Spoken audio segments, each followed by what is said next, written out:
Faleminderit të gjithëve që u bët pjesë e këtij diskutimi. Në fakt që kur mbaroi procesi i votimit, ne kishim dëshirë ta trajtonim çështjen e votës së diasporës, aktivitetet dhe mbi ngarkesa që kishim atë periudhë e shtym për më vonë, por edhe sepse dëshironim të ishim pak më të ftohtë për të bërë një analizë më të mirë, mendoj unë, sepse kur je pjesë e procesit mendoj që nuk i shikon gjërat shumë qartë dhe tashmë që i gjithë procesi ka mbaruar, mendoj që mund të bëjmë një lloj përmbledhje të asaj se çfarë ishte vota si votoi diaspora, si shkoi gjithë procesi dhe tashmë mendoj që me personat e duhur mund të bëjmë një bisedë të këndshme dhe pse jo edhe aktivitete në të ardhmen, sepse kjo mund të jetë edhe një hapësirë për të dhënë edhe ide të reja se çfarë ne mund të kontribojmë më shumë në lidhje me këtë çështje. Kështu që unë falenderoj Florianin, i cili është përfaqësues, bashkëthemelues në fakt i diasporës për Shqipërinë e Lirë, që kanë bërë një punë të shkëlqyer në lidhje me votën e diasporës dhe kanë çuar këtë proces përpara. Kam Kristina Nanon, e cila, siç edhe tha, domethënë më herët teksa po bashkë bisedonin, por për pjesën tjetër që u fut tani, është doktorante në Shtetet e Bashkuara të Amerikës, dhe patjetër që i ndjek çdo ngjarje të Shqipërisë me shumë interes, edhe ka dëshirë që të kontribuojë në këtë fushë, sidomos në votën e diasporës, sepse ai është pjesë e saj. Gjithashtu kemi edhe Nador Bakalli, i cili është përfaqësues i diasporës për Shqipërinë e Lirë nga Kanadaja. Shumë faleminderit që pranua të bësh pjesë e jona e komunitetit SA, siç edhe Lili e prezantoi se si funksionoi. Nuk e di nëse ti Lili dëshiron të përshëndesësh edhe pjesëtarët tjerë që sapo u futën. Në rregull, patjetër, unë ju falenderoj edhe një herë për që pranuat ftesën edhe të gjithë atyre që kanë marrë pjesë. Unë po shikoj që është futur edhe Marigeni, tani po fut Marigeni është një rinj që jeton në SBA, e cili do na japë një eksperiencë nga ana e angazhimit ose pjesës së procesit të votimit, apo si lexohet apo si shikohet me nga të rinjt që janë pra që jetojnë jashtë kufijve të Shqipërisë në diasporë. Për Hipertetos, për mua, diaspora është shumë e rëndësishme, sepse historikisht historia na ka treguar që Shqipëria, diaspora për Shqipërinë ka pasur një ndikim shumë të madh. Fillimisht pjesën ndoshta edhe ideologjike, pastaj edhe ekonomike ndoshta gjithmonë, por që ne duam shumë që kjo bashkim edhe kjo bashkim fuqishëm të vazhdojë edhe më tej, dhe patjetër duam në mënyrë sado minimale të japim kontributin ton që ne të dëgjojmë, edhe pastaj të kemi mundësinë edhe për të ndihmuar në që kapacitete sa mund të kemi. Kështu që është shumë kënaqësi për mua. Okej. Unë tashmë do ndaj një prezantim të shkurtër të disa të dhënave kryesore, sigurisht do mundohem të jem sa më e koncentruar, për t'ju rikthyer edhe një herë se çfarë ndodhi dhe si shkoi procesi dhe disa dhëna që mendoj se janë të rëndësishme, tek ato do ndalem pak më shumë. Vetëm një sekondë sa.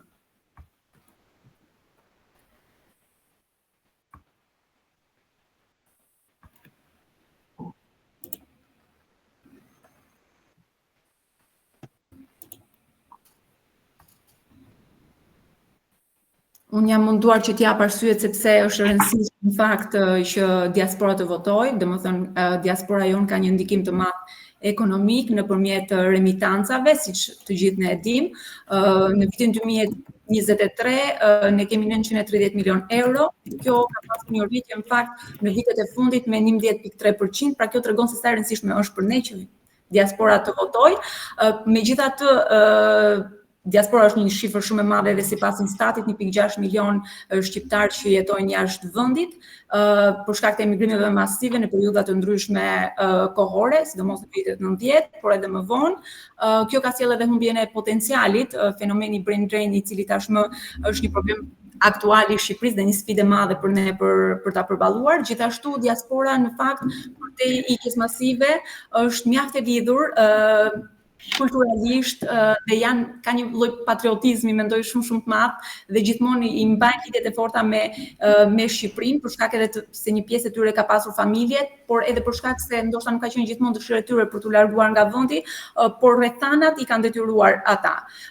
Kështu që kjo është e rëndësishme sepse diaspora duhet të votojë ndjes. Gjithashtu për sa i përket kuadrit ligjor, në fakt në vitin 2022 ka pasur një vendim nga gjykata kushtetuese e cila deklaroi që cënohej e drejta kushtetuese për votën e diasporës. Më pas patëm vitin 2024 i cili përcaktoi edhe procedurat në fakt për regjistrimin elektronik të votës së diasporës, ku KQZ-ja do të ishte mbikëqyrësi kryesor i këtij procesi. Këtu kanë vendosur afatet kohore, por që mendoj që nuk është tashmë të rëndësishme sepse kemi kaluar atë proces, megjithatë nuk e di nëse do vazhdojnë të jenë të njëjtat afate kohore sërish apo do ketë një lloj rishikimi mbi regjistrimin dhe gjithçka tjetër. Sfidat kryesore në fakt, formalizimet ligjore, sepse jo çdo gjë e cila u mor vendim përgjatë procesit zgjedhor nuk ka qenë pjesë e ligjore, le të themi. Gjithashtu siguria ka qenë një problematik tjetër e madhe, shumë e diskutuar përgjatë gjithë procesit për shkak se kërkohej garantimi i votës dhe të qenurit i lirë për të votuar dhe i pakushtëzuar, le të themi, dhe duke qenë se procesi i votës do shkonte tek votuesi, do qëndronte disa ditë aty dhe mund ndoshta të fotografojë dhe të mos ishte e pacënueshme dhe e lirë. Gjithashtu edhe aspekti logjistik sigurisht që ishte një sfidë kryesore dhe ndërgjegjësimi publik, le të themi, sepse duke qenë larg Shqipërisë, patjetër që ndoshta dhe informacioni shpeshherë mund të ishte i cënuar. Gjithashtu ndikimi politik dhe sjellja elektorale, patjetër që duke qenë një diasporë në shifër e madhe, sigurisht që mund të sjellë edhe një lloj ndryshimi në realitetin politik shqiptar. Votuesit në fakt ata të cilët janë regjistruar kanë qenë nga mosha 26-45 vjeç që ka qenë në shifra më të larta, edhe patjetër që më pas këtu kam edhe vendosur nga KQZ-ja, në fakt janë shifrat se si kanë votuar, domethënë diaspora, përveç se të tjerat është 15% në fakt, por ky është një lapsusi imi, kështu që 53% është për Partinë Socialiste, PD 32% dhe më pas 15% janë për partitë e tjera. Në fakt, vota e diasporës konsiderohej ose perceptohej si një votë pak më kritike dhe më pak e polarizuar për shkak të ishin të larguar. Gjithashtu, domethënë statistikat në aspektin e regjistrimit kanë qenë 290.000, 245.000 që u regjistruan realisht sepse një pjesë e tyre nuk ishte proceduar në mënyrën e duhur. Më pas efektivisht në fakt që kanë votuar kanë qenë 195.000 dhe me një kosto prej 7.5 milion eurosh. Në fakt, ky proces u mbyll, por ne nuk patëm asnjë deputet në mënyrë të drejtë për drejtë nga diaspora nuk arriti të hyjë në parlament. Kështu që domethënë kjo është pak a shumë në vija të përgjithshme mbi procesin e diasporës dhe çfarë ishte. Një temë diskutuar ka qenë edhe mënyra se si është votuar, pra duhet të ketë një zonë të 13 zgjedhore siç kanë shumë vende të Bashkimit Evropian, në mënyrë që të kishte një përfaqësim të drejtë për drejtë mbi këtë votë. Por kjo do mbetet një gjë për të parë në të ardhmen. Tani do ta shkpus. Yes. Që të rikthehemi. Dhe unë në fakt do dëshiroja tashmë të pyesja një perceptim të përgjithshëm do doja, domethënë duke qenë se jemi edhe online dhe kushtet janë paksa të pafavorshme, kështu që unë do kërkoja që të ishim pak do të minutazhin ta respektonim, do t'ju jepja 5 minuta kohë, sigurisht 6, domethënë në këtë vit nuk është ndonjë problem, por thjesht të ishim pak ta respektonim çështjen afatit kohor. Do ta nisja me një perceptim tuaj personal, domethënë se si e keni parë gjithë procesin nga pjesa nga korriku po themi deri në maj, dhe sigurisht edhe rezultatet e votës së diasporës. Pra si e keni parë gjithë procesin në aspektin edhe profesional tuaj, por edhe në aspektin personal sepse ju keni votuar nga diaspora. Dhe do doja ta nisja me Florianin, nëse mund të na japë një perceptim tim të gjithë eksperiencën se si e ka përjetuar. Sa minuta do më japësh, lutem? 5 deri në 7 janë tuajt. Fillo matë kohën, po e kalova 7 ma bë me dorë, po unë ju falenderoj gjithëve që keni marrë pjesë dhe ju që organizues. Lirisht pa afate kohore. Jo, unë punoj në sales, kështu që vi me direkt tek pika, po përmende shumë gjëra që dua t'i saktësoj pak. Si shpjeguat ju lindjen e lëvizjes tuaj, për cilën unë gëzova shumë që e dëgjova. Diaspora për Shqipërinë Lirë ka lindur në 17 maj të 2020-s si një shenjë revolte ndaj keqeverisës, ndaj pushtetit shtypës ndaj vendit, me prishjen e teatrit. Si na dori, si unë e thash që parë ne jemi shok kopshi, jemi rrit në lagje dhe tek zona e teatrit ne jemi rritur. Pra, kishte një vlerë jo vetëm si qendresë qytetare, që njerëzit që e ruanin atë, po dhe kultura e qytetit, trashëgimia e qytetit. në momentin që ajo u prish në atë mënyrë me njerëz brenda, ne na plasi shpirti, siç e thot populli, dhe bëm një thirrje online, rastisje që të kohë dhe unë dhe Bledar Milaçi, që jemi miq të ngushtë në Gjermani, që prej kohës studimeve, dhe vum re që patim një afrim të madh njerëzve siç ishte në Adori, po me mira njerëz tjerë. Çfarë dua të them, që ne thirrja jonë ishte, shiko, vendi ka sot nevojë më shumë se kur për angazhim, hajde të bashkohemi ne që jemi jashtë, bashkojmë forcat me ata që janë në Shqipëri dhe të ngrihem ndaj padrejtësive, cila do çështje qoftë kjo.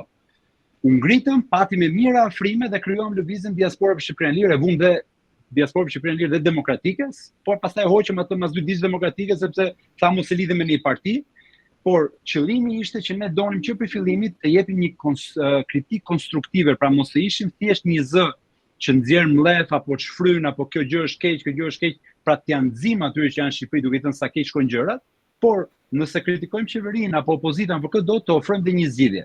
Kështu që siç e keni ndarë ju lëvizjen tuaj në grupe dhe ne e ndam që për fillimit në grupe punësh, në grupe të ndryshme punësh, shëndetësia në atë që është shumë e rëndësishme prej pandemisë, grupi votos etj. Dhe me thënë drejtën kujtonim se me këtë angazhimin tonë, gjithë energji, ne do ndryshonim gjërat në Shqipëri. Shumë shpejt e pam që realiteti atje është i vështirë të ndryshohet, sidomos nga jashtë, kështu që thamë hajde i fokusojmë forcat tona dhe punën tonë të paktën të zgjidhim një çështje, dhe kjo çështje që ne morëm përsipër ishte pikërisht vota e diasporës, e cila premtohej për 32 viteve, por çdo herë tingëllonte përfundonte një flusk fushate që e premtojnë gjitha palët. Dhe ne çfarë bëm? Që në 20 nëntor të 2020-s ne u bëm pjesë e grupit punës me KQZ-n, sa po erdhi zoti Seri Bashi, u bën disa organizata në shoqëria civile, dhe ne u futëm aty sepse donim të shikonim kush gënjen realisht. Dhe ne e pam që në 2021-shin bën sikur e futën kohë zgjedhor votën e diasporës, por realisht nuk e realizuan. Dhe ne duke qenë ende pjesë e tryezës aty brenda, duke dhënë kontributin ton, ne menduam duhet të padisim shtesin gjykatë kushtetuese me shpresë që do fitojmë, me thënë drejtën ne ishim përgatitur për Strasburg. Kishim folë, kishim përgatitur dosjen me idenë që nuk do fitojmë dhe do të çojmë në Strasburg, sepse kishte precedent të tillë në Greqi dhe në Turqi që kanë fituar për votën e diasporës. E mira e deshin që në dhjetor të 2022-shit gjykata kushtetuese u shpreh pro nesh, pra ne e fituam çështën gjykata kushtetuese dhe i dha një vit kohë parlamentit të plotësonte kuadrin ligjor për të mundsuar votën e diasporës. Ne këtë e respektuam si afat duke bërë atë presionin ton kombëtar, ndërkombëtar, takime me politikanë ndryshëm nga gjitha krahët, duke i dhënë pak edhe karrotën, po edhe kërbaçin, duke i treguar që shiko se ne e kemi seriozisht. E mira gjithave ishte që ne kishim atë vendim gjykatës kushtetuese, të cilin nëse çdo kush nga parlamentarët do mendonte mos ta zbatonte, zgjedhjet do ishin antikushtetuese. E pam që s'po bënin asnjë gjë dhe arritëm në shtator të 2024-s, të 2023-shit, ne sollim një projekt ligj të përgatitur nga ne që ishte i kopsitur me çdo nen që duhet ndryshuar, me praktikat më të mira botërore, por edhe me një relacion përkatës dhe e quan parlament nëpërmjet firmave të disa deputetëve, dëshirojnë ta bënin bipartizane, por ata të Partisë Socialiste u tërhoqën në fund. E rëndësishme që ne quam një projekt ligj dhe i tham shikon, nëse ju e keni për detyrë të merreni me këtë ta studioni. Për ta mbajtur sa më shkurt, fakti e solli që në fund deri në korrik ku ishte një nga seancat e fundit të parlamentit, si PD-ja, si PS-ja ran dakord për një projekt ligj qesharak që shumë gjëra ja lente KQZ-s ose këshillit rregullues në KQZ që t'i plotësonte, gjë që nuk bën sens sepse KQZ-ja nuk është ligj zbatues, nuk është ligjbërës siç është parlamenti. Ne e kundërshtuam këtë, po aq ishim fuqitë tona. Si përfundim, shkojnë KQZ dhe ndodhi pikërisht ajo që ne i kishim frikën, që e shtuan deri, imagjino, në maj ishin zgjedhjet, deri në shkurt të 2025-s ende nuk ishin kaluar ato aktet nënligjore. Dhe unë mbaj mend ne si lëvizje kemi qenë përfaqësuar në 31 janar të 2024-s në KQZ, ndërkohë që duhet ishim me familje, duke i ndetë koka këtij procesi, pati të organizata të tjera që e mbështetën si proces, që luftuan, pati të rinj në gjithë botën që u ngritën. Pra, unë jam krenar për disa gjëra me lëvizjen Diaspora për Shqipërinë Lirë. E para, ne thyem atë tabun që shqiptarët nuk bëhen bashkë, që na ka ngelur nga periudha e diktaturës, që kryesisht është munduar të thyej edhe atë lidhjen me diasporën, që në 1912-ën ne e pam se rëndësishme ishte për vendin. Pra ne thyem këtë tabu. E para i treguam të rinjve që nëse bëhemi bashkë, edhe duke pasur familje dhe me mënyrë vullnetare, ne mund të arrijmë diçka. Pra e morëm diçka nga AJA, e çuam deri te zhëja, detyruam parlamentin ta realizojë, dhe sot kemi një vot diasporë të realizuar. Sa i përket akteve në ligjore, kemi rezervat tona, dhe tani që ta kthej pak tek procesi, po mendoj se këto ishin të rëndësishme për të thënë. Sa minuta kam? Kush e ka kohën? Ma bë me dorë se të dëgjoj. Edhe 2 minuta. 2 minuta. Jo, nuk ka problem. Merr pak. Jo, ka. Jo, më jo se do respektoj dhe kohën e tjerëve.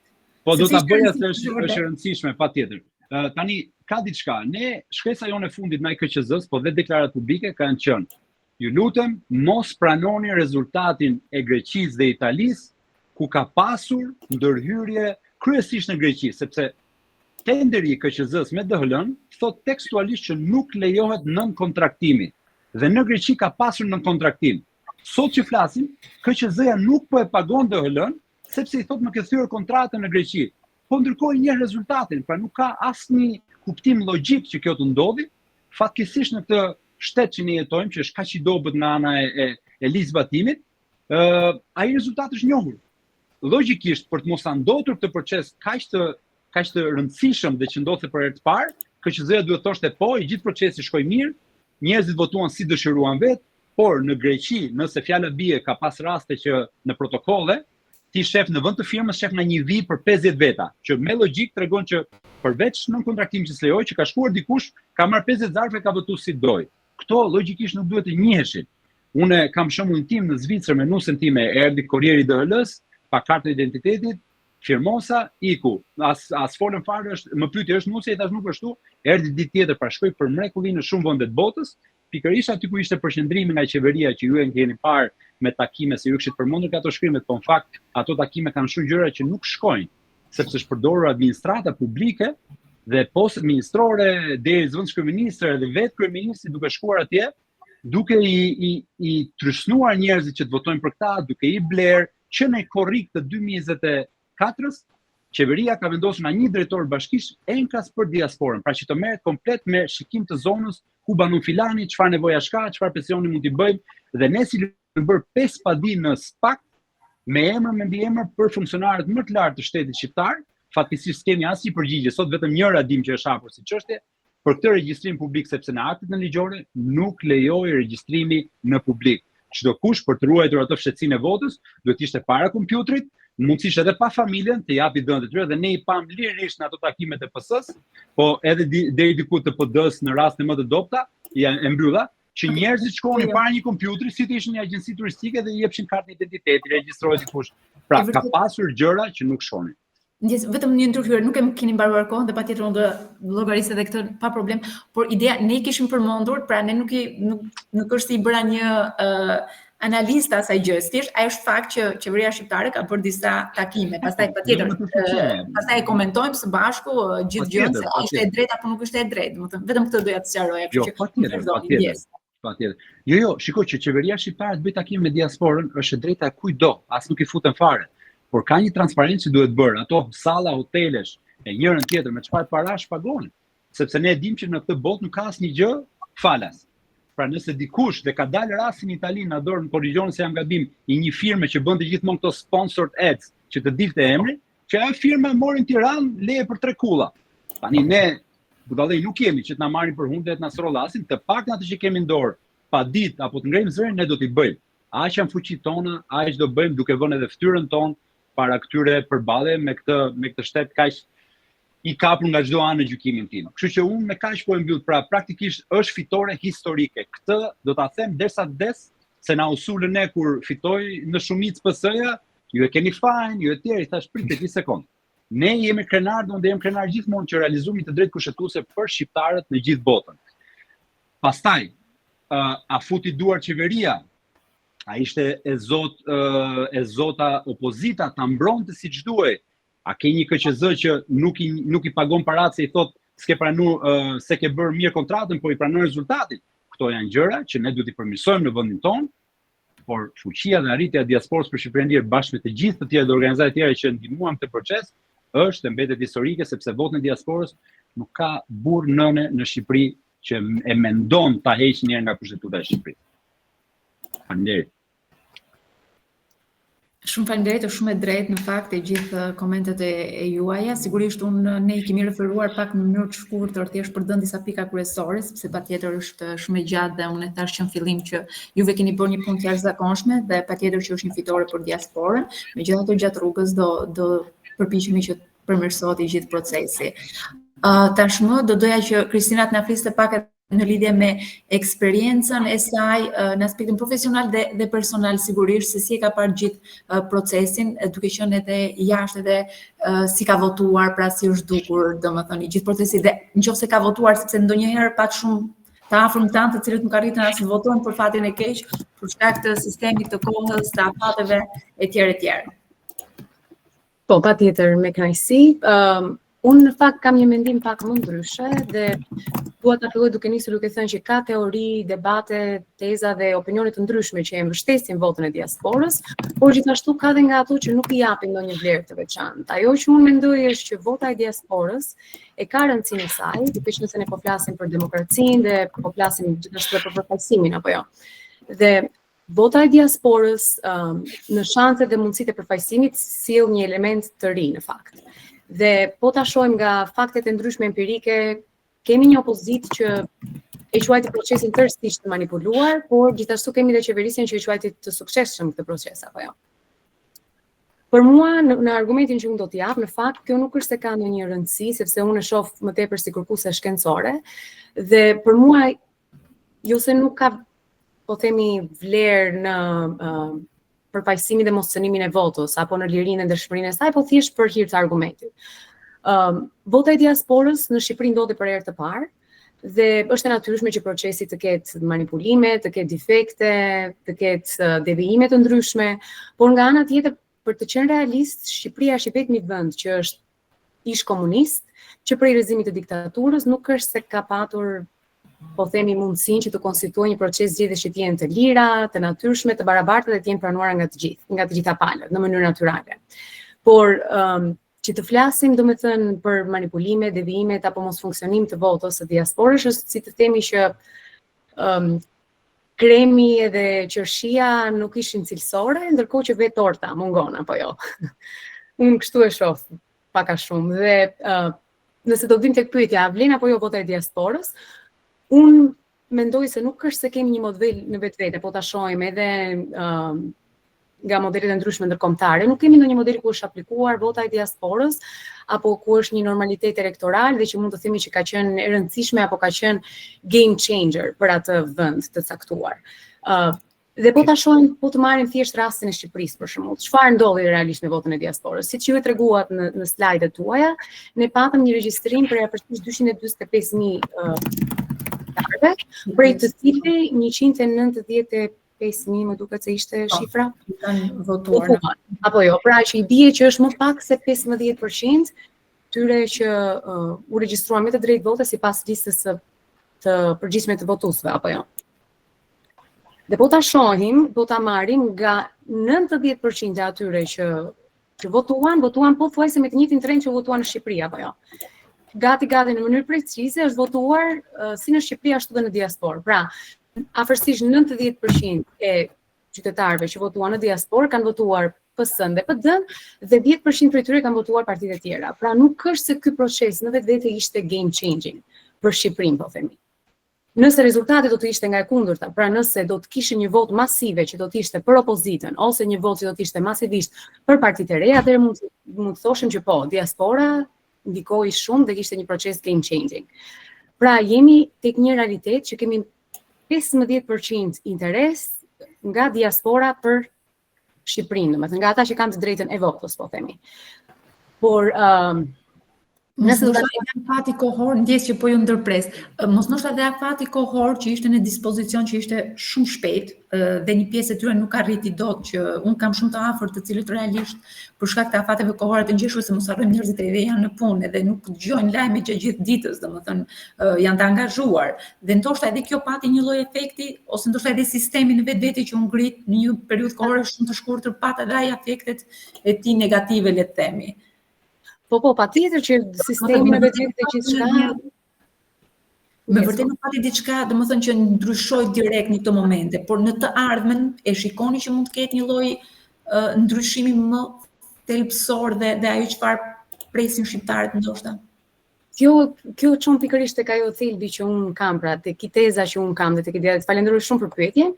Thjesht dua ta nis duke thënë te kjo që si të bëj lidhjen, domethënë me tezën që a votoi e lirë diaspora, ne kemi informacione të ndryshme që kanë votuar në prani punonjësit, kanë votuar në prani të pronarëve, kanë familjarisht kanë votuar në për restorante të ndryshme, kanë qenë në shoqërimin apo në kontrollin gjithashtu edhe të në kontrollin elektoral, po themi të partive të tjera, që kanë qenë partive të mëdha, gjë që na erëzon idenë një vote të ndritur të lirë dhe të ndershme të diasporës apo jo. Pra për ta lidhur me pyetjen tuaj, teza ime është kjo që diaspora të jetë game changing dhe që të ketë një, po themi që të ketë një ndikim në Shqipëri, ne duhet që të bëjmë të pamundurën që të japim një dimension tërheqës, atraktiv, që të mbledhim dhe të kemi mundësi që të tërheqim njerëzit e kultivuar, të shkolluar, profesionistët, të talentuar që jetojnë në Perëndim, sepse vetëm në këtë mënyrë ne mund ta bëjmë diasporën që të ketë mundësi që të ndryshojë realitetin këtu në Shqipëri. Ne nuk është se patëm mundësi, pra ajo çfarë ne bëjmë nuk është se ne tërhoqëm, po themi, diasporën e ngritur. Ne tërhoqëm diasporën e lirë. Të lirë në kuptimin jo ontologjik apo filozofik, por diasporën me çmim të lirë. Dhe duke e sjell njerëzit në këtë lloj mënyre, nuk është se mund të kemi ndonjë ndryshim, pra siç e tregoi edhe po të shohin në fushatën elektorale që ndodhi në diasporë, çfarë ndodhi? Ne pam që mitingjet ishin më militanteske, ishin më entuziaste se ato që u bën në Shqipëri, apo jo? Po ashtu po ta shohim edhe rezultati në të njëjtën mënyrë tregoi që ata ishin më militantes dhe më entuziast dhe votuan pro partive të vjetra më tepër se sa partive të reja. Ne kishim dhe disa parti të reja që ishin që nuk po merrem cilat ishin dhe çfarë mendimi kemi ne për to apo jo, por nuk është se pati një votë masive ndaj tyre. Pra kjo është ajo çfarë unë mendoj që çfarë duhet presim ne nga votet e diasporës? Po ta marrim nga teoritë e ndryshme politike, ne do të presim dy gjëra, që diaspora duhet që të ndëshkonte masivisht, po themi, nëse qeverisja ishte e keqe, duhet ta ndëshkonte masivisht qeverisjen, duke votuar masivisht, po themi, për opozitën ose për partitë e reja, duke kjo gjë duke mos ndodhur, ata ne pam që votuan masivisht klasën e vjetër dhe nuk i dhanë mbështetje as forcave të reja politike, por përsëri përforcuan atë që vota e shqiptarëve gjithashtu. Domethënë ka. Dhe për ta përmbledhur, un jam pro votës së diasporës, pa diskutim, por unë mendoj që duhet bëjmë një përpjekje të jashtëzakonshme për të thirrur pjesën e ndritur të diasporës, ose për ndryshe, nëse do të jetë në këtë lloj forme, nëse vazhdimësia do të jetë e tillë, unë mendoj që nuk do të kemi asnjë game changing dhe gjithë situata do të jetë po e njëjtë në Shqipëri. Po ashtu do ndjen. Të falenderoj shumë. Megjithatë vetëm thjesht për të saktuar që mendoj që Kosova për shembull ka qenë një rast në rajon që ka qenë realisht një ndryshim i thellë nga ana e diasporës. Megjithatë, unë po ja lej fjalën Nadorit, tashmë për ta treguar dhe eksperiencën e tij, ndoshta me lidhje me votën e diasporës, se si e ka parë gjithë procesin, përfshirjen e tij, edhe në aspektin ndoshta edhe logjistik paksa, domethënë ishin afatet kohore në rregull, domethënë për të votuar diaspora dhe për të ngritur të gjitha ato procese edhe deri në finalizimin dhe këto shifra, domethënë ndoshta ti cekim pak edhe shifrat që votuan, janë okay në këtë fazë, sepse është hera e parë që diaspora voton dhe them drejtën, unë mendoj që KQZ-ja të paktën në një bisedë që unë kam pasur me ta ishin të përqendruar që mund të kishin 100.000 votues, pra nuk pritnin të kishin një numër kaq të lartë. Sepse unë mendoj që relativisht në këtë fazë të parë është e lartë. Pastaj ne presim sigurisht që ky proces të përmirësohet edhe në vazhdimsi. Shumë faleminderit për pyetjen edhe për unë dëgjoj me shumë me Florin edhe Kristinën dhe bi dakord me shumicë argumenteve që paraqiten. Me Kristinën nuk bi dakord në një aspekt që do të ilustroj se ku. Por që ti qëndroj asaj prizmit që the ti, Lorena, afate ishin dura, jo nuk ishin dura. Ne si shqiptar vujmë dhe kemi vujt dhe vërtet vujmë nga gjërat e kulturës së minutës fundit. Pra ne me Florin jemi dëshmitar tash 5 vjet që jemi marrë me këtë punë, që neve kemi shty aq sa kemi mundësi ne për mbrenda kuadrit ton familjar, mundësive tona për ne, që gjërat hecin sa më shpejt, po sa më herët për të dhënë kohë për të përmirësuar edhe për të bërë siç duhet. Kemi arrit me gjithë përpjekjet tonë që ne e ta shtym këtë kulturë përpara. Pra çdo gjë është bë momentin e fundit, është bë me në ato gramat e fundit, vetë vendimi i gjykatës kushtetuese që i dha 1 vit parlamentit, pra me atë e padin e lëvizjes tonë, që një vit parlamentit edhe ai u shkel. Pra u bën aktet normative masi e kishte marrë viti që u caktu. Vetë vendimi u shkel. Pavarësisht se kjo u bë. Domethënë, që jo, afatet nuk ishin të duhura, nuk i la kohë sa duhet njerëzit për ta mësuar mirë procesin, nuk i la kohë sa duhet monitoruese të procesit, për qenë sigurt që gjitha hallkat e procesit nga DKZ të monitorohen në mënyrë sa më rigoroze, asgjë nuk ndodhi. Prandaj jo. Përgjigje e shkurtër është jo. Tash i kthehem pak në moment, nëse Leoni do të ndaj edhe ekranin, a Leoni ta ndaj diçka këtu që ta shihni? Po, besoj që mund ta ndash. Ja, një sekond. Sa e gjen Adori e vetëm për ta saksuar, një vit me vonesë e ka kalu parlamenti ligjin. Gati i vit, po. Nëse shihni këtë, e ti kthejmë pak argumentet e Kristinës që tha që ne nuk kemi prova nga vetëm vetë tjera që ta hapni pak më të madhe sepse ja i Bëj full screen të poshtë prezenter. E shihni këtë po? Po, shikon thjesht Ta shihni apo? Po, E bën dot presenter mode që dalje plot. Po që dalë plot sepse është shumë e Presenter kam bë. Për ata Këtu po. Po s'ka Presenter shokë. s'ka problem se Nëse thjesht për thjesht për të argument, domethënë ne kemi të paktën, unë thjesht po marr disa shembuj këtu, në vende që voti diasporës ka qenë game changer. Do dalim edhe e Shqipëria që më kishte. Pra jo keni Moldavin këtu për shkak votimit e para nga diaspora viti 15 nëntor 2020 mbi 200.000 vota të diasporës, u ndrun komplet atë skenën politike atë që erdhi një zonë pro-europiane, iku një autokratuc pro-rus që ishte atje. Edhe erdhi kjo zonja pro BE. Mira për keq e puna vet, e nuk jemi fare kësaj. Kemi këtë rastin tjetër, kemi Italinë, 4.5 milion italian votuan nga diaspora në zgjedhjet e 5 shtatorit 2022, mbi 7.000 vota kanë ardhur vetëm nga Amerika e Veriut, nuk janë pak, 4.5 milion vota të ardhur nga diaspora që bën edhe ato diferencë. Italia e ka një sistem mix, pra ka dhe grupim të zgjedhur, është ajo ideja e zonës së 13 që foret në Shqipëri, ka grupim të zgjedhur për një numër të potentër që kanë kompetenca të limituara, po kjo është debat tjetër që mund të diskutojmë. Dalim ke Kosova, që është rasti që është më afër edhe realitetit tonë politik. Në 2010 ka votuar Kosova për të parë, e ka shpall edhe për unë e them gjithmonë këtë. 2010 ka votuar për të parë, e ka shpall e pavarësinë në 2008. Imagjino tash 2 vjet shtet me ato institucione të pa konsoliduara, dal nga lufta, nga tranzicioni e tjerë, voton për të parë diaspora. E ne si vjet jemi 113 vjet shtet. 1912, 2025 vjet, 113 vjet, ne kemi vit që kemi vot diaspora, dhe le të diskutojmë, është mirë, s'është mirë, ta bëjmë, mos ta bëjmë etj. Domethënë veni pak perspektivë realitetin ton me Kosovës. Shihni pak vitet aty, pra 2014 votuan 16.000, 2017 po aq, 19 ishin 75.000 vota që prodhuan realitetin e vetëvendosjes që kemi sot. Ishin vota absolutisht të domethënëse për politikën. Pra it has been a game changer në shumë vende. Mund të kotoj edhe vende të tjera, këto thjesht për shembull. Tani dalim ke ne. Nuk ishte a game changer dhe kjo është padyshim që nuk ishte. Mund të jem debatet se nuk ishte game changer. E para punës nuk ishte sepse një dora gjatë e qeverisë shqiptare u zgjat e patronazhistëve, e intimidimit njerëzve nëpërmjet vendeve të punës. Pra unë mund të kotoj shembuj në Kanada që më ka ardhur turp kur ka folur njerëz ka thënë që e votuam në atë, sepse mori çuni xhaja se më tha që një gjë, si është puna, jam punë, do më heqin, do më bëjnë këtë, do më bëjnë atë. E thash, domethënë nëse ne shantazhohemi në diasporë me këtë punë, domethënë pse kemi hyrë kësaj pune? Pse kemi sikur e dim që njerëzit në Shqipëri kanë këto halle. Ne presim që diaspora dalë përtej kësaj gjëje. Dalë përtej kësaj. Kështu që dora gjatë e qeverisë është zgjat edhe në diasporë fatkeqësisht. Në Greqi është bën një llumë hane, është bën një katrahur atje, që një zot e di se ku fillon e ku mara. Pra gjithë ato që e përmeni Flori është fare skandaloze. Italia, ndoshta jo aq keq, po deri diku edhe aty. Patronazhimi e ka qenë skandaloz. Ditë botën. Opozita nga krau vet nuk ka bë detyrën e vet siç duhet për ta shfrytzuar këtë proces. Ne jemi lut, jo kemi Flori dëshmi. Lutem ne jemi konsultuar me ato, i kemi thonë juve keni detyrë absolute që juve ta shfrytëzoni këtë proces në maksimum. Pra të gjithë të pakënaqshmit që kanë shah ferrën me kamionat u fut poshtë në Bilbao dhe duke dalë në Liverpool, Ato janë baza juaj, ato janë votuesit tuaj.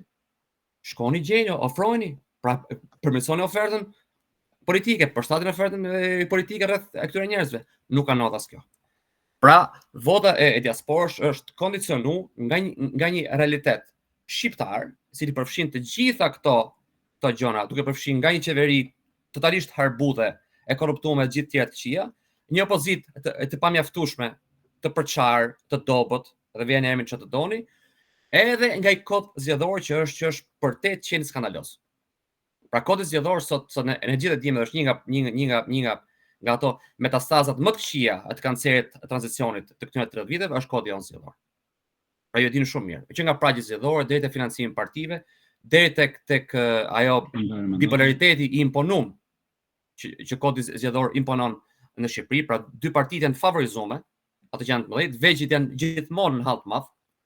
Atë marrin vota sa duan, 70.000 morën ato Shqipëria bëhet, e kupton? Një me zgjenxorën atje. Domethënë vota e diasporës operoi në këtë kontekst. Operoi mrena këtyre vështirësive. Shpresa jonë ishte që vota e diasporës të operonte jashtë kësaj. Edhe mundësitë ishin që votat e diasporës nuk arritëm dot. Pra ne synimi jonë është për zgjedhjet e tjera është një, të përmirësojmë pra kuadrin ligjor, që vota e diasporës të ketë peshën e duhur. Nuk mund të votojnë 195 veta, dhe nëse ti e heq këtë 195, pra heq nga ato shifrat që nxorë ti Lorena aty, e që atë asgjë nuk dëshon në konfigurimin e parlamentit. Shto hiq ato i sosh ai mohabet. Kjo është e papranueshme. Si janë 195.000 vota. Okej, një kjo. E dyta. Sot që flasim neve, e diaspora nuk ka asnjë përfaqësues vetë në parlament. Fanoli ka qenë deputeti i parë i parlament shqiptar i ardhur nga diaspora, i zgjedhur nga Vatra në Boston. Okay? Sot jemi 100 e kusur vjet më vonë, nuk ka asnjë nga diaspora. Pra është një paradoks i tmerrshëm. Dhe ky është ajo që ne si tur do jetë ndoshta edhe ylli i polar i përpjekjeve tona në vazhdim, që ndryshojnë totalitet. Sepse diaspora e ka një potencial të jashtëzakonshëm. Ne nuk jemi diasporë folklorike. Kongë valli ne hudhim bukur. E kupton? As nevojë ne hudhi as ambasada, as ne hudhi ministria e diasporës apo këto panajire të çajin këto, domethënë si quhet ai flor që samitet e këto diasporës, po këto që botaforitë mbllaja, domethënë, s'kem nevojë për këto. Kongë valli hudhim vetë, kënoqemi atë, ngrim shamin. Çka kemi nevojë ne që na jep mundësinë që ne të kontribuojmë për vendin. Këto janë gjëra që kanë thelb dhe që i bëjnë mirë vendit. Nuk është diaspora vetëm remitanca, vetëm pushime, vetëm postime në Instagram. Diaspora është potencial i jashtëzakonshëm ndryshimi për vendin. Vota e diasporës është një proces që është aty sot që flasim, ka vend për përmirësim, si nga ana teknike, ashtu dhe nga ana e organizimit, edhe nga ana e pjesëmarrjes, por ama është fakt që është një proces që është aty. Ka pati shumë probleme, po nuk do të lënë perfeksionit bëhet armik i progresit. Kështu që unë them që ta mbajmë këtë që kemi, ta përmirësojmë së bashku, po fokusi është që diaspora, pra vota e diasporës të operojë në një habitat ndryshe nga habitati i Shqipërisë. Ai që është sot e kam fjalën. Kaq kisha, faleminderit. Faleminderit, në fakt ishte shumë e vërtet, domethënë ishin gjëra shumë praktike dhe ajo si çfarë ndodhi realisht. Kështu që unë të falenderoj për gjithë përmbledhjen që i bëre në fakt, domethënë dhe procesi të votës së diasporës. Në fakt unë po kaloj tek disa pyetje të tjera, domethënë dhe një tur pyetjesh me nga 5 minuta në dispozicion dhe më pas do ta hap për pjesën tjetër se kam përshtypjen që pjesa më e madhe kanë shumë dëshirë që t'ju shtrojnë shumë pyetje, kështu që besoj se do kemi kohë edhe për t'ju marrë atyre disa pyetje. S'pari unë do doja që të pyesja Kristinën, vija drejt Kristinës për të kuptuar realisht, domethënë duke parë edhe nga mënyra, duke qenë se ajo është pjesë e diasporës tashmë, mendon ti që informacioni ishte i duhur në mënyrën se si ka ardhur deri tek diaspora, zhvillimet politike në vend dhe realiteti politik këtu, apo mos ndoshta nuk ka qenë në mënyrën e duhur dhe mund të ketë pasur edhe keq kuptime në çështjen e të kuptuarit skenën politike në Shqipëri, sepse ka një dinamikë e cila ndryshon gjatë gjithë kohës. Dhe shtoj këtu edhe faktin që në fakt partitë politike nuk i përfshin as pjesë të programeve, pra nuk pati një pikë në programet e tyre e cila i referohej diasporës. Pra me gjithë këto gjëra, domethënë diaspora është ndjerë mendon e distancuar nga i gjithë ky proces, pra fakti që nuk kanë qenë as pjesë e programit, ndoshta dhe informacioni shumë i limituar sepse të qenurit larg dhe të qenurit edhe i angazhuar, dhe thjesht vetëm ndoshta nëpërmjet rrjeteve sociale, e cila mendoj që mund ta ketë lehtësuar, por mund të bëjë më mirë aspekti i informimit ndoshta sipas jush? Patjetër që unë bie dakord me parafolësit që thanë që i gjithë procesi teknik po themi kishte probleme në vetvete, sepse u bë e gjitha shumë shpejt, kishte defekte të ndryshme në procese të ndryshme dhe patjetër që gjithçka mund bëhej shumë herë më mirë. Kjo ishte thjesht era e parë që ndodhi.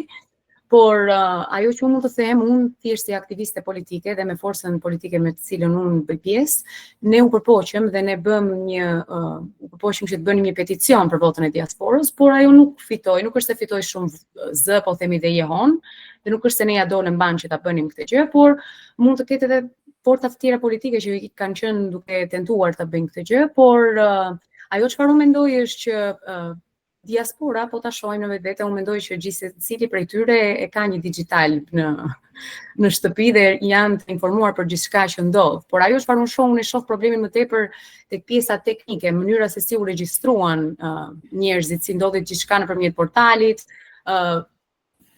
Ajo është ajo që unë shoh problemin dhe gjithë thelbin e asaj që ka ndodhur, po themi. Unë mendoj që më tepër qëndron në procesin teknik, në mënyrën se si u realizua dhe si ndodhi regjistrimi i personave, jo tek pjesa e informimit më tepër.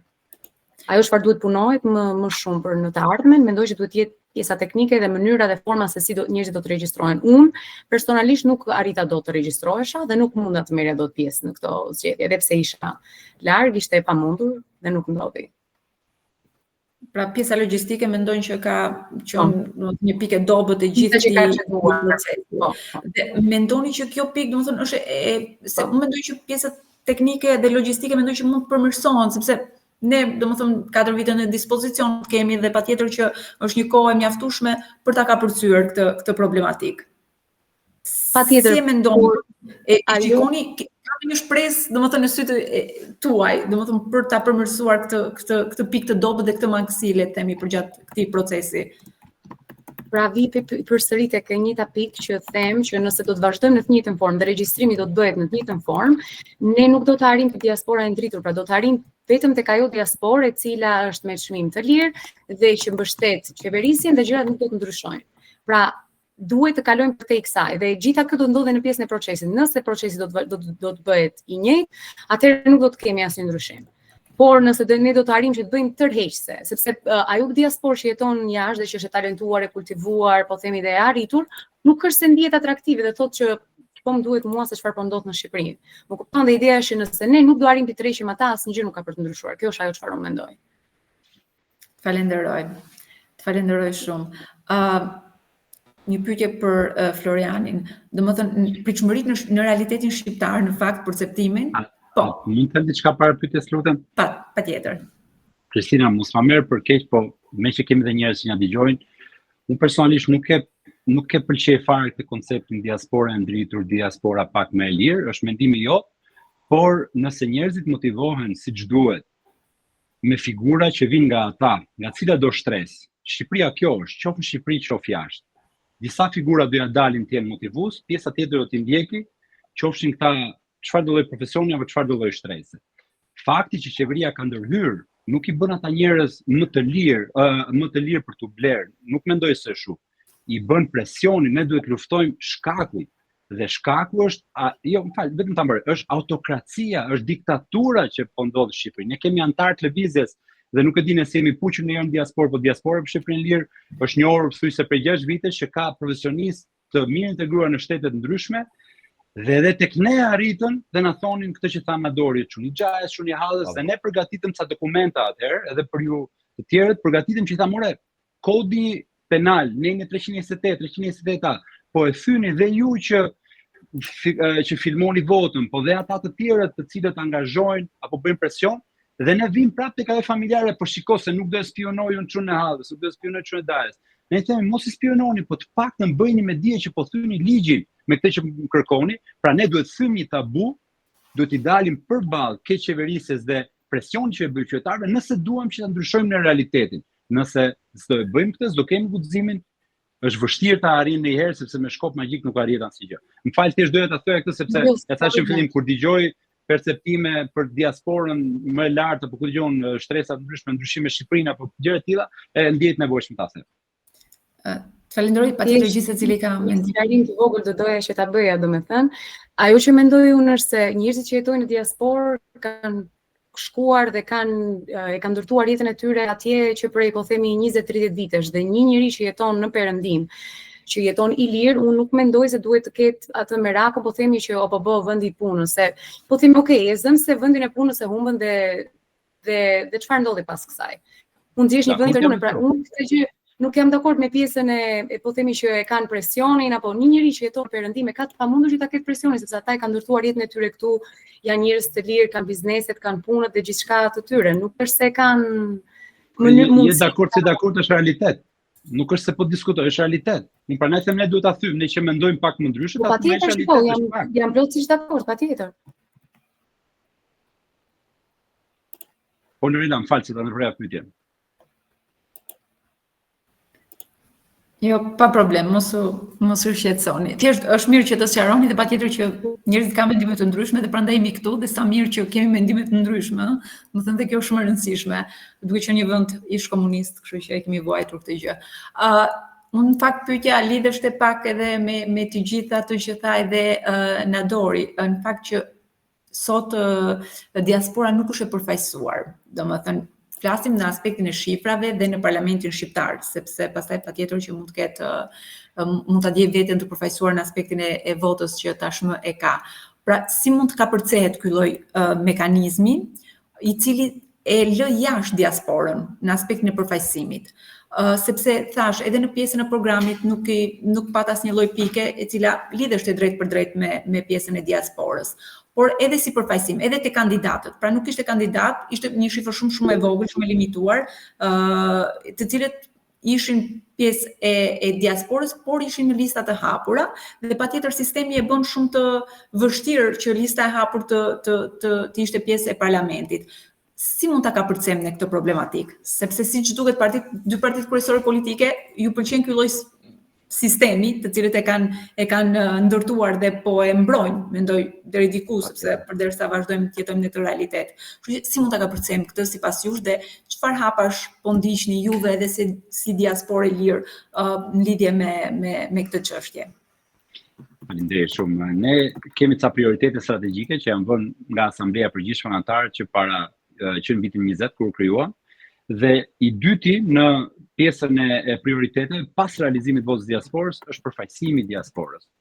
Sot që flasim, jemi në situatë paktën si lëvizje që po rigjejmë energji, sepse imagjinoni 5 vite të marrësh nga koha jote, i hyn hak familjes, punës, po dhe vetes tënde, duke u përballur me ato realitetin e Shqipërisë, sepse kemi pasur fatin të përballemi me vërtet me politikanët kokë në kokë, duke marrë parasysh dhe mbi super presionet njëra tjetrën, po dhe këto njerëzit e vegjël që mundohen vetëm të gjejnë cene, dhe ndërkohë asnjëherë nuk morën guximin se ne kemi pas një qasje Sarna Sumoroi, ju jeni kështu i thënë po, hajde sill ti një përmirësim. Hajde çojën KQZ. Çfarë të ndalon të ulesh, të punosh disa orë dhe të bësh një letër. Pra ne edhe këtu ne dalluam si lëvizje dhe ja bëj thirrje të gjithëve. Sa Kandiça të shkruajnë një xezë në bardh, ta çojnë atje, ta protokollojnë sepse ajo ngelet. Sa i përket përfaqësimit, u përmend pak ajo e zonës 13. Ne kemi qenë kundërshtar të asaj dhe do jemi gjithmonë për sa kohë kushtetuta është kjo e sotshme. Sepse shembujt si Italia apo vende tjera që kanë simbolikisht disa përfaqësues të diasporës, fjala bie Italia për shembull ka për italianët e Argjentinës. Ne nuk po kërkojmë përfaqësi për arbëreshët apo për arvanitasit apo për shqiptarët e Turqisë. Ne po kërkojmë një diasporë e re, jemi shumë e lidhur me vendin dhe sot që flasim, një vot shqiptari është një vot shqiptari. Pra nëse ne diasporës do të thonë shikoj 1.7 sa jeni ju jashtë me të drejtë vote, do votoni vetëm për 13 veta, kjo është antikushtetuese sepse ul peshën e votës. Kështu që ne kemi qenë kundra, tani duhet çojmë një mundësi, por jeta dhe eksperjenca jonë na ka treguar atë që unë them gjithmonë bëje mirë, bëje vetë. Dhe ishte për partitë politike që janë sot.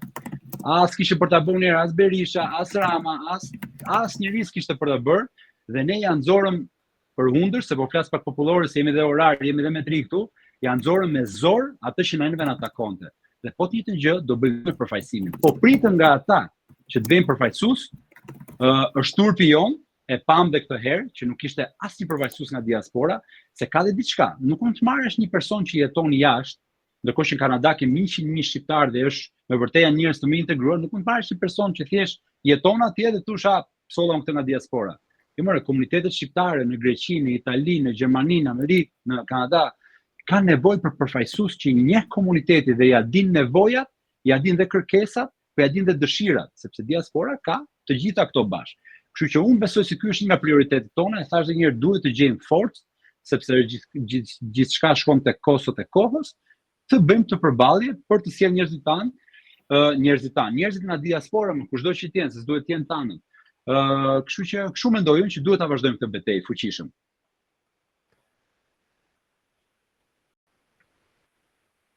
Të falenderoj shumë, e vërtet. Dhe tashmë një pyetje e fundit është për Nadorin nga ana ime, patjetër se pastaj do kemi edhe pyetje nga pjesëmarrësit tanë.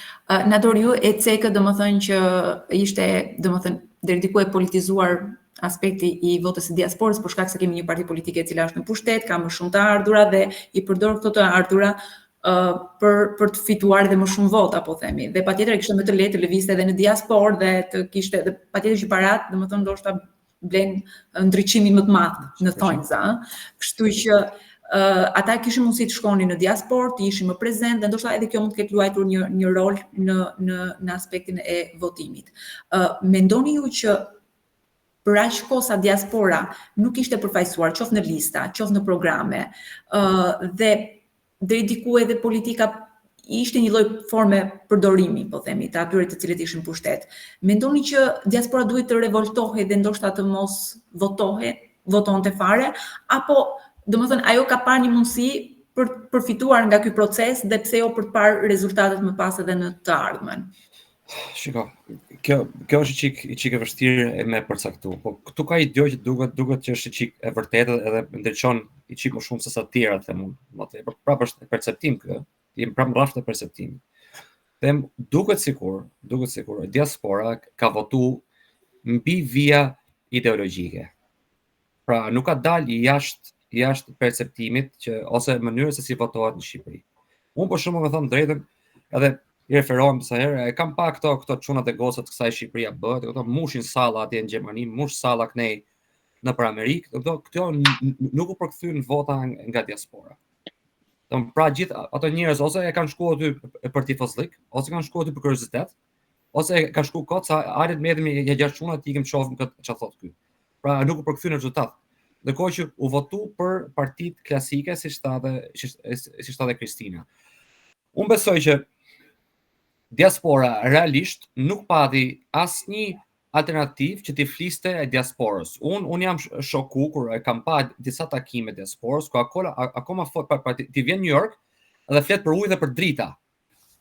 Është skandaloze, domethënë është ti vesh duart në kaptin, domethënë është të marrshme, është pra diasporës nuk jo dha një alternativë që t'i fliste e diasporës, por diasporën ose të paktën për hallet që mund të ketë diaspora. Ju fol për gjëra që për njerëzit që janë diasporë janë krejtësisht banale, janë të kaluar për para 100 vjetësh. Kështu që realisht nuk ka pas edhe një motivim të madh që diaspora të votonte në mënyrë se tush ndryshe nga ajo që i ofrohej.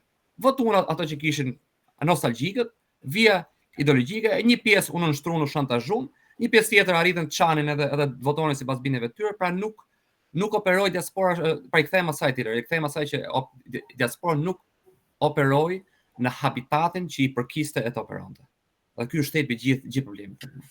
Sepse ka një mal me pengesa që e ndalun diasporën e të operonte në habitatin e vet. Pra unë nuk operova dot votoj si shqiptar kanadez. As dikush në New York nuk votoi si newyorkez, votoi si shqiptar ideologjik. Pra ti që ofru për dritën dhe për ujit atij që është në Shqipëri, për hallat atij që është në Shqipëri. Bot kuptimi duhet ndryshoj krejtësisht. Pra ne nuk kemi as si arbreshët me gjithë respektin dhe dashurinë e pamas që nga për ato. I kanë aq të bukur ato kostumet, të vallet, edhe janë aq bukur traditën dhe kulturën, ne nuk kemi aty. Ne nuk kemi një grupim që jemi shkëput për 600 vjetësh. Ne jemi një grupim që e ndjejmë, e vujmë Shqipërinë për ditë, siç jo ndoshta në palc sa e vuna ai çështje, por ne kemi familje, unë kam prindë, unë kam vllajën, unë kam pronat e mia, kam gjërat e mia që më ndikojnë për ditëshmërinë time në raport me Shqipërinë. Prandaj ky është aksesi që duhet që diaspora të ketë, të votojë për këtë realitet, sepse thelbi është që neve një ditë kthehemi ose vetë ose të nxisim fëmijët tonë që të kthehen. Pra, jo të rrim një jetë të shkëputur edhe të hedhim atë grepin e vendimarrjes tonë, etnikëve të tjerë. Jo, se janë jetët tona. Është familjes time. Që ka një hapësirë për të rikthyer, domethënë. Për të rikthyer mundësia, pra se ne jemi vend unik. Ne jemi me vërtet rast unik. Pra aty përmendë shifrat e 1.6 milion, ne jemi ka 40% diasporak, po diaspor si thua moderne, diaspor që ka ikë në 30 vjet. Jo diaspor historike, siç ka Italia, në Argentina apo Irlanda, në SBA apo të tjerë, ka diasporash. Ne jemi diaspor që jemi lidhur me Shqipërinë. Jemi në kontakte dhe kemi lidhje drejt për drejta. Ti kthehem pak edhe pyetjes teore dhe bëj shumë shkurt që për Florit. Përfaqësimi vjen në 3 mënyra. Një është ajo zona e 13 që ne kemi qenë kundër, jemi kundër për shkak të realitetit kushtetues që kemi, pra vota s'do ishte e barabartë. Pra të votojnë, të kemi 1.6 milion që të kenë 5 apo 10 veta, edhe 1.6 të tjerë brenda Shqipëri që kanë 136 veta, 34 veta nuk është njësoj. Që përfaqëson. Pra këtu keni një diskord kushtetues. Kemi alokimin e vendeve të caktuara brenda grupeve parlamentare të partive ekzistuese, por edhe kjo do jetë spekulative, sepse dikush mund të thotë që unë do të jap 3, dikush thotë unë të jap 12, dikush thotë unë do të jap gjysmë, domethënë do jetë spekulative kjo. Ose me kodin aktual që kemi mund fitet për një alternativë të vetë diasporës. Unë isha shumë i lumtur të kisha dikë që më fliste për hallet e mia më bëri dhe për problemet e mia konsullore, për hallet e mia që mund të kem, pra gjëra që mu e më ndikojnë jetën si diasporak shqiptar. Pra si diasporak shqiptar, pra nuk e kemi këtë alternativë. Kjo do ishte gjë shumë e mirë që diaspora të votonte për diasporën në raport me Shqipërinë. Faleminderit. Falenderoj shumë e vërtet në fakt. Okej, tani unë do doja marr Glenin, i cili domethënë është edhe ai diaspor nga Shtetet e Bashkuara të Amerikës, nëse ai dëshiron të na thotë diçka, nëse është ende këtu dhe nuk. Po. Okej. Përshëndetje. Përshëndetje dhe faleminderit që na u bashkove. Jo, faleminderit. Po, do të bëj një eksperiencë, atë eksperiencën time personale, nuk është se unë, për shembull, jam njoh shumë i mirë ligjeve të nga ana juridike, të njoh thellë, po një kanë vështrim të përgjithshëm procesit do jap. Unë personalisht kam ndjekë aktualitetin në Shqipëri, me thënë drejtën, nuk është se si ishte e pjesa, nuk kam mungu informacion. Edhe shumica shqiptarëve këtu nuk është se u mungon informacioni për mendimin tim, se duhet që se jemi edhe një rrallë që jemi shumë e lidhur me vendin, marrim, që nga të afërmit, që nga rrjetet sociale dhe kemi informacion të bollshëm. Po një problem që ka shqetësuar mua për shembull nga ana e votimit ka qenë për shembull, nëse pyeti kanë pse do votosh ti? Ose do votosh? Ka thonë unë pse të votoj unë duke ditë se ku do shkoj votimin, apo do. Dhe kjo për shembull shfaqte pasiguri qoftë në procesin, qoftë edhe tek ajo çfarë do të zgjedhin ato. Që lidhet edhe me pjesën e kodit zgjedhor, për shembull. Se po them nga ana juridike se njoh mirë, po ky kod zgjedhor as mua s'm pëlqen, të drejtën. Pjesa e listave, e votave, se një deputet zgjedhet me 10.000 ose një tjetër me 25.000. Kjo është diçka absurde. Ke edhe me 3.000 në Kukës. Po pra, se unë jam edhe nga Kuksi, për shembull, me 3.000, si thosh ti. Po, edhe për pjesa e procesit, për shembull, transporti, logjistikës, nuk më duket shumë e sigurt. Qoftë të rasti që dole skandali votave Greqisë dhe nuk duket as pak e drejtë, për shembull. Manipulim o quaj se përderisa nuk është proces transparent, sa quhet manipulim. Po, ka një mosbesueshmëri, po themi për të gjithë. Po, nuk është se diaspora nuk ka interes për të votu, po nuk kanë siguri për me votu. Nuk ka besim tek institucioni shqiptar që mund ta ndrojnë votën e tyre.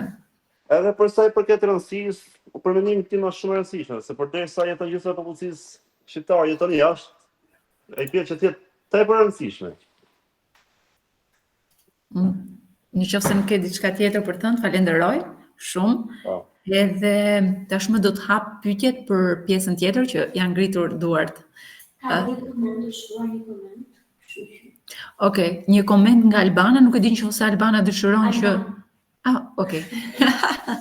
Ndje syzet më kanë ndryshuar, kështu që vazhdojmë. Alban, në qoftë se mund dëshiron të marrësh fjalën, ta bësh komentin vetë dhe të bësh ndonjë pyetje?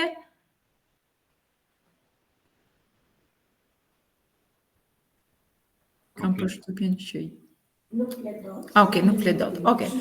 Okej.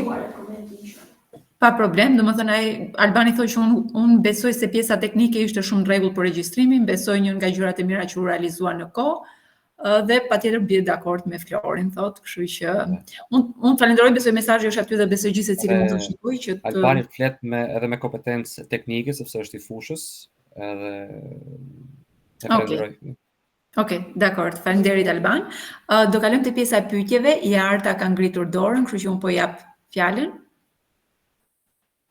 Po, përshëndetje të gjithëve. Shumë faleminderit për çfarë janë ndarë deri tani.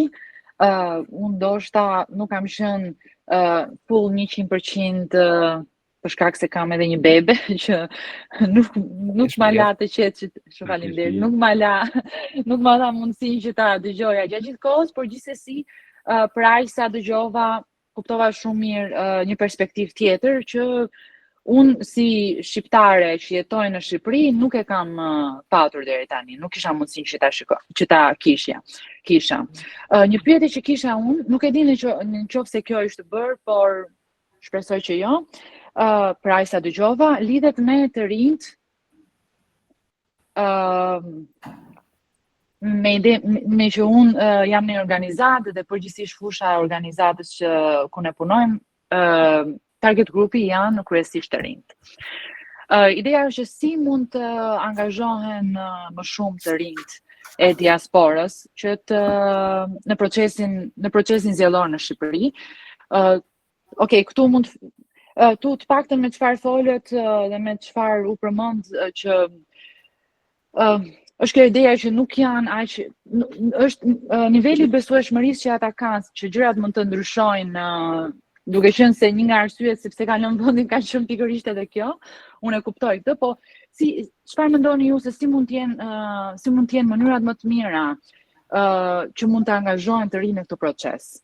Duke qenë se të paktën edhe nga të dhënat e Instatit, brain drain është problematikat më të mëdha që vendi ka, dhe ndodh të paktën ka pasur raste që të rinjve që kanë shkuar jashtë, por edhe më pas janë rikthyer.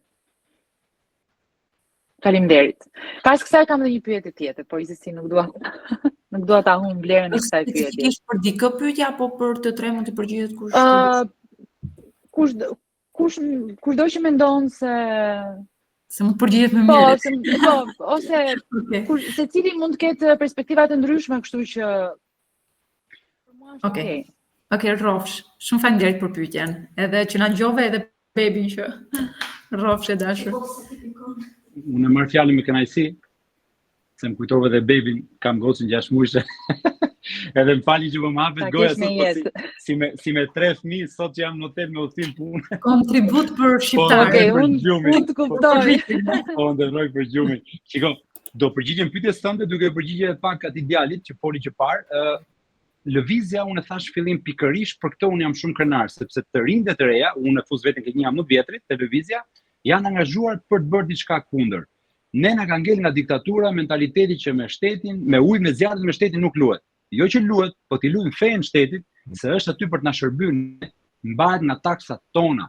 Dhe për sa kohë dëgjoj argumentin që jo po smerr me politikun se kështu të tjerë do të bëjnë politikën. Kështu të rit duhet të bashkohen me kauza, të gjejmë mënyrën e duhur se si dhe të angazhohen sa më shumë, po një mënyrë që ne kemi menduar se si mund të japim diçka mbrapa Shqipërisë, ka qenë programi Mentoria që ne kemi bërë për 2 vite rresht, ku secili nga ne në lëvizje që shprehu dëshirën për të angazhuar me të rinj në Shqipëri, si më thon, u kujdes për 6 muaj për 2 të rinj në Shqipëri që aplikuan te kjo.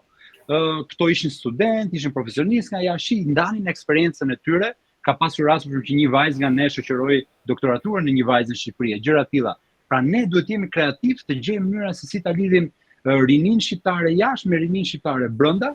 Ka dhe është organizata Germi, nuk kam as hidrohet ta përmend që ka bërë atë program original, duket, që është jashtë masë i mirë se si mund të sjellë njerëzit bashkë, por nuk duhet të rreshtim se qeni kreativ dhe nuk duhet të rreshtim së marrë iniciativa.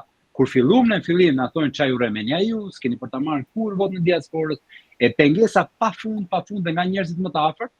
Fakti tregoj që gjërat arrihen dhe un jam prandaj dhe lumturohem nga njerëz si ju sot që keni kriju këtë organizatë dhe po bëni këtë takim që të flasim dhe të shohim si mund të gjejnë gjëra. Falenderoj, nuk e din ndoshta ndonjë person tjetër cili ka dëshirë. Patjetër. Shive çaj Flori tha diçka, do të jemi kreativ të këtë punë. Rinia sot do të jetë e tërhequr rreth edhe të ketë interes rreth vendit. Pra unë flas për rinin në diasporë, jo rinin në Shqipëri. Për shembull, çka kam menduar diçka. Para sa kohësh bërë një simpozium me iniciativën time për rreth firmetarëve të pavarësisë. Është e tmerrshme të mendohet për shembull që ne si shqiptar, pra një nga evenimentet më të rëndësishme të historisë tonë, shpalljen e pavarësisë 1912, ne identifikojmë me Ismail Qemalin, Luiç Grakuqin edhe disa njohin edhe Isa Poletinin. Ka pas 40 firmetarë e pavarësia, ka qenë 40 burra aty. Po të pyesë sot mësues historie në Shqipëri, nuk dinte të thonë emrat e së kanë qenë. Një vetëm Ismail Qemali. Mu kjo më zhduk domthon shokuese, që ne nuk e dim historinë tonë. Kështu që unë për shembull i gjej që do kisha dëshirë që rinia në diasporë të mos rritet me borxhitë historike që kam unë. Ta maj unë këtë borxhlik me vete e të mos e kenë ata.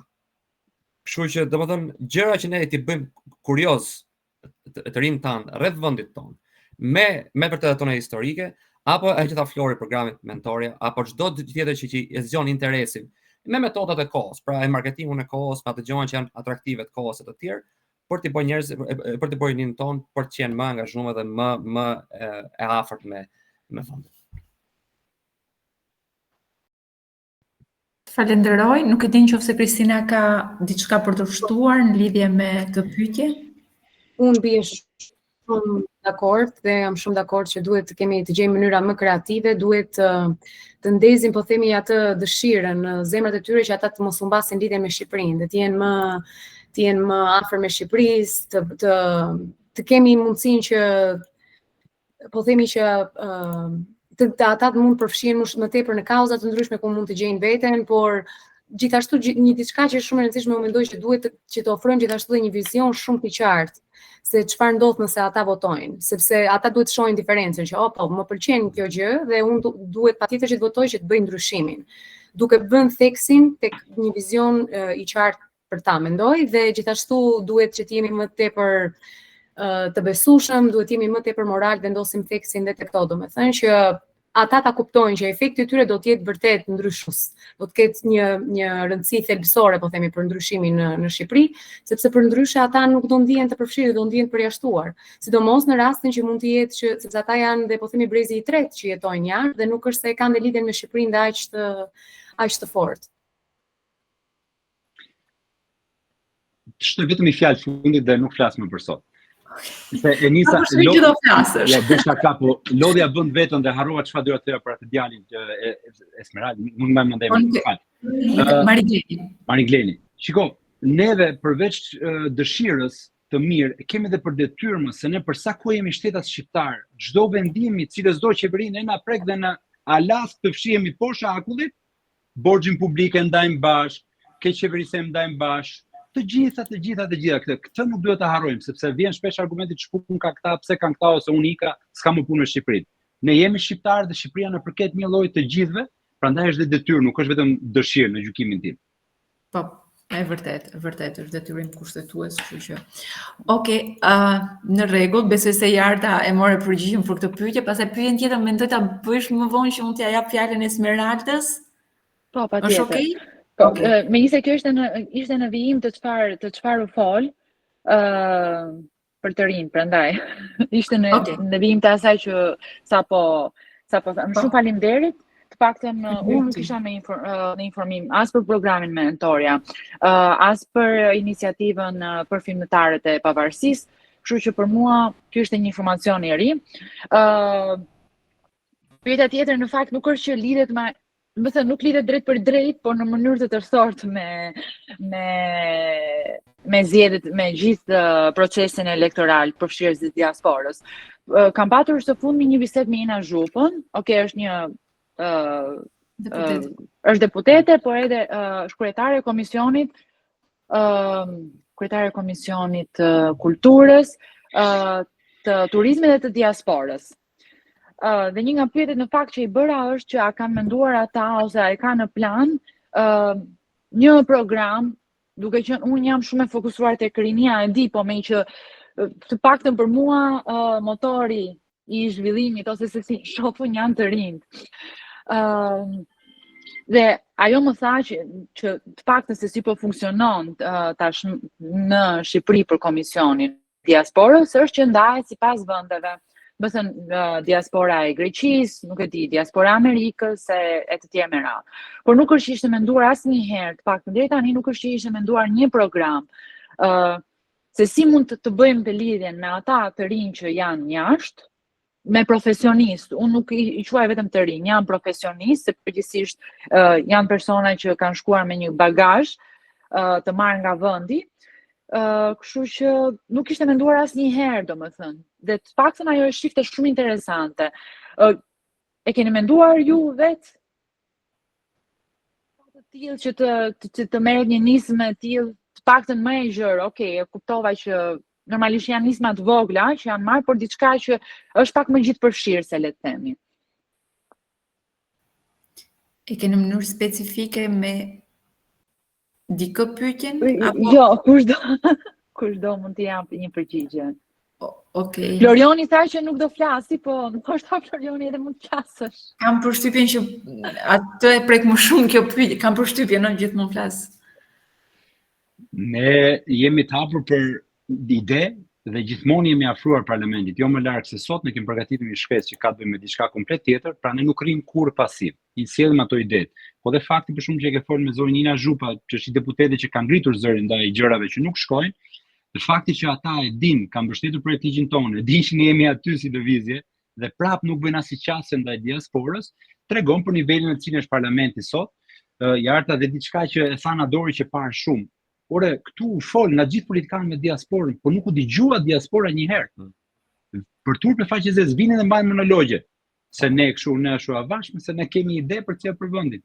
Dhe nuk e fus veten tek ta që ankohen, se ne gjithmonë kemi ngritë zërin. Pra, po, jam dakord që duhet bërë çdo iniciativë, duhet çuar dhe nuk duhet presim nga tjerë, se do të bëj filani e pisteku. Merre vetë, shkruaje, sot me ChatGPT-ra me gjëra mund të bësh edhe shkresa që në kohën kur fillojmë bëjmë me shkresa si kishte asnjëri.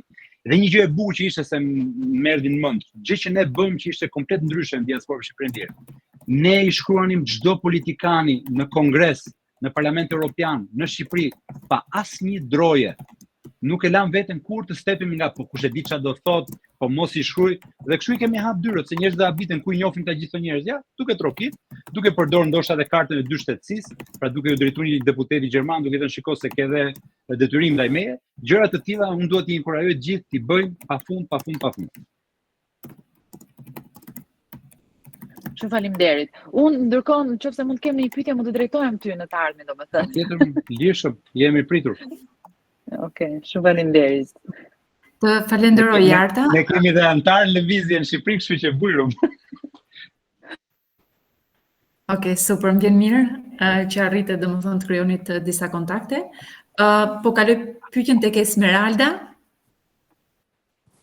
Përshëndetje të gjithëve, uroj që t'jeni sa më mirë. Duke qenë se unë bashkë me Lorenën kemi qenë pjesë e një trajnimi për monitorimin e mënyrës se si u zhvilluan zgjedhjet dhe vëzhgimin e gjithë deputetëve dhe por dhe të partive politike në Shqipëri.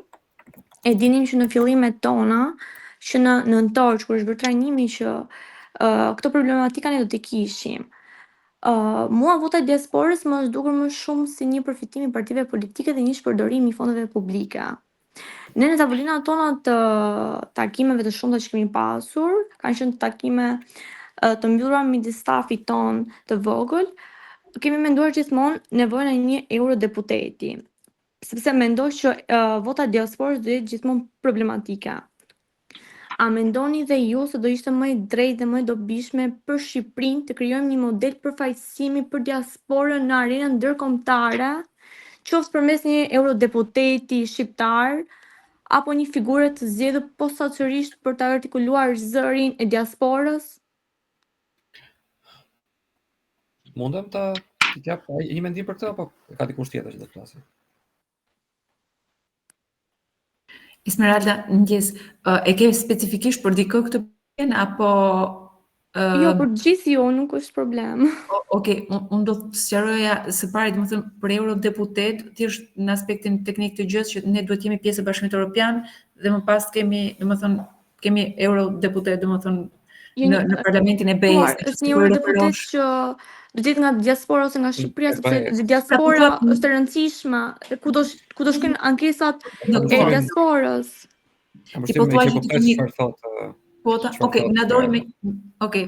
Çfarë do thotë, është e qartë që Shqipëria nuk mund të ketë eurodeputet sepse do të jesh antare e Bashkimit Evropian që të konkurrosh për të futesh në zgjedhje për eurodeputet. Por është fakt që ka të shqiptarë që janë me shtësi italiane, gjermane, të tjerë që edhe ka pasur edhe kandidat për eurodeputet. Pra kemi zotrin që aty në Itali që ishte pronari i disa restoranteve Venecia që bëri një fushat të admirueshme për eurodeputet, nuk u zgjodh fatkeqësisht. Por domethënë që është mundësia. Me zgjedhjen e një shqiptari, edhe më vjen keq që as shqiptar nuk është, por është Fredi Beleri sot që as emrin nuk ka vlen më përmend për eurodeputet, kështu që unë do të thoya që edhe me zgjedhjen e një shqiptari në një vend BE-s, pra etnikisht shqiptar me shtetësi të BE-s, nuk mendoj që aty ka zë mjaftueshëm apo vendimarrje mjaftueshëm apo si thua fuqi të mjaftueshme zbatuese për të bërë një diferencë madhe në Shqipëri. Për shembull, e t'jap një shembull të smërë. Ne që kemi krijuar lëvizjen, ne jemi takuar me numër shumë të madh eurodeputetësh. Ne jemi takuar me Kalesë që ka qenë kryetari i grupit të partive popullore europiane në Parlamentin Evropian. Jemi takuar me numër Flori të zikim i di me emra eurodeputetësh dhe i kemi paraqit problemet e diasporës, problemet e Shqipërisë, votën e diasporës. Kemi të bëjmë me një grup burokratësh atje, që në fund të ditës, ata duan, ata përqëndimin e kanë ke vendet e veta. Pra, atje mund të jesh etnikisht shqiptar, pa edhe po zgjodhen në Gjermani, po zgjodhen në Itali, ti detyrohen të merresh me punët e komitetit që të ka zgjedh. Dakor, të hyjmë në BE, dhe nëse pas nesër konkurrojmë për deputet shumë mirë, aq mirë se krijojmë një zë atje statik, por edhe sot që flasim ka përfaqësi të parlamentit tonë që referon rregullisht në Parlamentin Evropian. Pra, bashkë që edhe nuk mendoj që është prodhuar në rezultat që ka bën diferencë. Nëse jam i gabun të tjerët e të më korrigjojnë, por unë nuk shoh një bereqet, ani hire nga Parlamenti Evropian në raport me hallet që kemi ne në Shqipëri. Për zotin, hallet tonë e zgjidhin vetë. Domethënë edhe kjo puna e këtyre ndërkombëtarëve është boj çiksi bajate, sigurisht domethënë arbitrat e huaj që vinë të zgjidhen ne, gomarin nga balta, po nuk e nxorën vetë, s'ka për nxjerr askush. Unë jam pioneri kësaj dhe kësaj qendrohet. Para që na japin institucionet e BE-s nuk janë dhe aq keq, mendoj, nëse do përdoren në mënyrë më të mirë të mundshme, por këtu pastaj është një çështje tjetër. Është edhe harpa ndërmia në rregull ato. Është edhe zoti Di Brani nga Suedia dhe Arba Kokalari. Shiko, votë diasporës e kemi bërë pa asnjë fond të huaj, vetëm me paratë tona nga xheti. Duhet të fusim pak dorën ke xhepi jon, se jemi mësuar përgjithësi me këtë kulturën që të thrasim.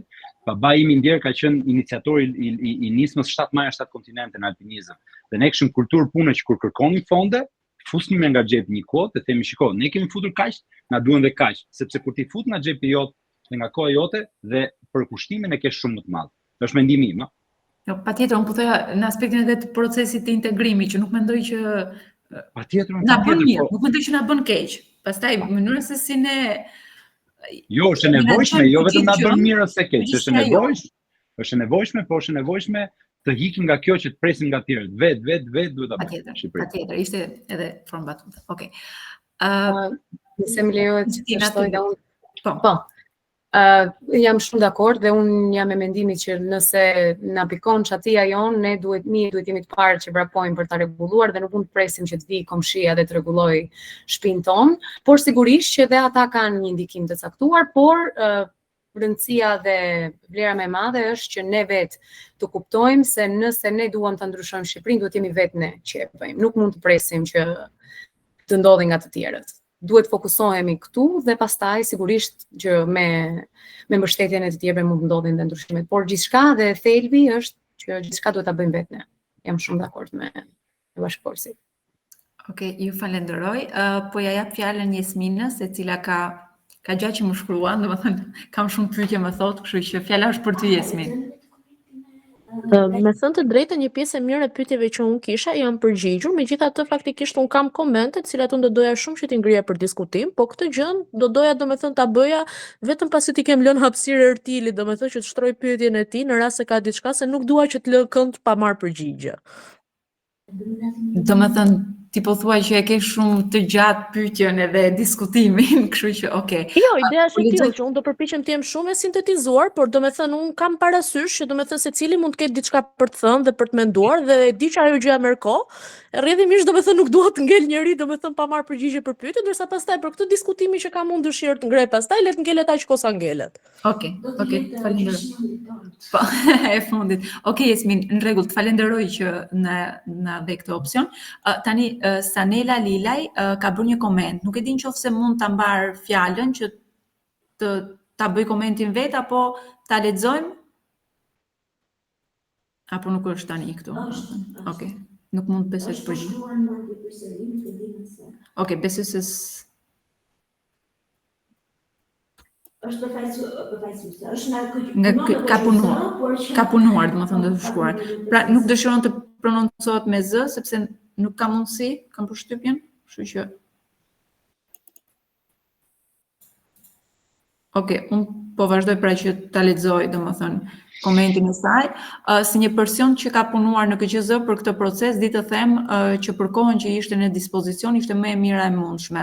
Objektivisht dhe teknikisht për të realizuar nga ana organizative gjithë procesi. Është çështje edhe burokracie, duam apo s'duam, afate që duhen respektuar, çështje logjistike që duhet të zgjidhish në kohë rekord. Pra, domethënë ka qenë pjesë e procesit, kështu që afati kohor sigurisht që unë besoj që dhe unë dhe Flori që kemi qenë pjesë e KQZ-s pra bashkëpunëtor në një farë mënyrë të rrez, mund ta konfirmojmë që KQZ-ja ka treguar një nivel profesionalizmi përtej asaj që ofrojnë jo vetëm e partitë politike, por në përgjithësi administrata shqiptare. KQZ-ja ka qenë e disponueshme, ka qenë e hapur për të punuar për votën e diasporës. Sigurisht që ambienti i tillë është, presionet e politike janë ato që janë, por them drejtën në përgjithësi unë e vlerësoj shumë punën e tyre, kështu që bie dakord me komentin e Sanelës. Okej, unë e falenderoj Sanelën sepse ajo nuk mund të na përgjigjet pasi është edhe një takim tjetër, kështu që faleminderit për komentin edhe sigurisht u komentuar edhe nga të ftuarit tan. Po ja jap fjalën Ertilit që të bëjë pyetjen dhe pastaj do kalojmë te Jesmina. Ertil, fjala për ty. Faleminderit. Përshëndetje një herë, ishte kënaqësi që merja pjesë në takime dhe të dëgjoja rreth votës së diasporës. Pyetja është për të tre, shumë e thjeshtë dhe shumë shkurt, cilat ishin tre gjërat që menduat që nuk shkuan ashtu siç ju kishit parashikuar dhe tre gjërat që mendoni që do të përmirësoni në zgjedhjet e ardhshme, nëse do dëshironi të ishit pjesë. Faleminderit. Faleminderit Ertil, e fillojmë nga Kristina? Po, patjetër. Okej. Atëherë siç e thash, domethënë unë mendoj që ajo që duhet përmirësuar patjetër është të tërhiqim më shumë të rinjt, duke dhënë një vizion të qartë se çfarë do të ndryshojnë ata, që në mënyrë që ata të ndihen më tepër të përfshirë. Kjo është gjëja e parë që duhet të përmirësohet. Dhe kur e thash domethënë që diaspora me çmim të lirë thjesht e bëra më tepër si një batut, që jo nga ana e lirë në mënyrën filozofike, por e lirë në kuptimin që ata nuk është se njerëzit që kanë votuar nuk është se e kanë kuptimin apo konceptin e demokracisë të tillë, siç mund ta kenë njerëzit që janë më tepër të profesionistë, mund të themi. Kjo është patjetër gjëja e parë që unë shoh që duhet përmirësuar. Patjetër kur fola për pjesën teknike nuk e kisha në lidhje me KQZ-n, sepse KQZ ka bërë atë që është maksimumi i saj në një kohë kaq të shkurtër dhe rekord, sigurisht, por unë mendoj që kjo ka të bëjë më tepër me pjesën logjistike të anës politike dhe mënyrën se si ata i menaxhojnë, po themi, këto procese. Kjo është ajo që unë mendoj që çalon paksa dhe prandaj dhe nuk tërhoqëm dhe më shumë të rinjt dhe ata që ishin profesionistë, por u tërhoq kjo pjesë e diasporës, ata që ishin më militantë dhe ata që ishin më të lidhur me pjesën dhe me klasën e vjetër politike që Shqipëria ka. Kështu që nëse arrin që të ndryshojmë këto dy gjëra, mendoj që ky janë dhe thelbi, atëherë diçka tjetër mund të fillojë të përmirësohet dhe sigurisht ka dhe hapa të tjerë që mund të ndjekin, por këto mendoj që janë baza e gjithë procesit. Falenderoj Kristina. Po jap fjalën tashmë për këtë pyetje në Dorit. Të përgjigje po. Ka një përgjigje shkurt. Si ta ngarkoj pyetjen shkurt dhe përgjigjen dhe jap shkurt. 3 gjëra që nuk shkuan: patronazhimi i diasporës, besueshmëria e procesit edhe orientimi i votës, mendimin tim. 3 gjëra që duhet ndryshojnë: oferta e politike ndaj diasporës, përfaqësimi politik i diasporës, efekti i votës së diasporës në konfiguracionin e politikë shqiptar. 3-3. Falenderoj, shumë shkurt edhe me pika. Fjala tashmë për Florianin, nëse mund na. Do flasim. Ja për. Jo, ne dinim që do flisnit po. Erti, faleminderit shumë për pyetjen. Unë ende vazhdoj, pika më e madhe e gjithave është njohja e votave të parregullta. Greqia tekstualisht ka pasur raste të parregullta, ajo ende sot ka kohë të mos njihet, të ribëhet ai rezultat, por në herë të tjera duhet kjo të jetë një mas, të jetë një detyrim. Patronazhimi i diasporës duhet ndaluar me ligj dhe unë shpresoj që ato paditë tona të kapet dikush, si më thënë, edhe pas që në mënyrë që njerëzit të kenë frikën këto gjëra më vonë, të flitet më shpejt diasporës, të flitet me diasporën. Pra ka pasur atë që u bë çdo gjë në afatet në limitet kohore, shpresoj në zgjedhjet e tjera do ketë me limite të tejkaluara sepse vota është realitet. Dhe gjëra për të përmirësuar ka boll, u përmendëm besoj gjatë diskutimit, por këto që shkuan keq këto ishin mendoj unë. Edhe një gjë se më kujtu. Ndërgjegjësimi është detyrë e gjithëve ne Erti dhe të gjithë që janë këtu. E kemi për detyrë sa do të lodhur të jemi të flasim me njerëzit tanë, qoftë Shqipëri të bëjmë thirrje që këto gjëra nuk bëhen, po dhe me ata jashtë të more. Regjistro, më në fund të erdhi kjo e drejtë.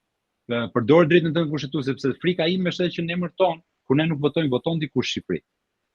Ajo është frikë.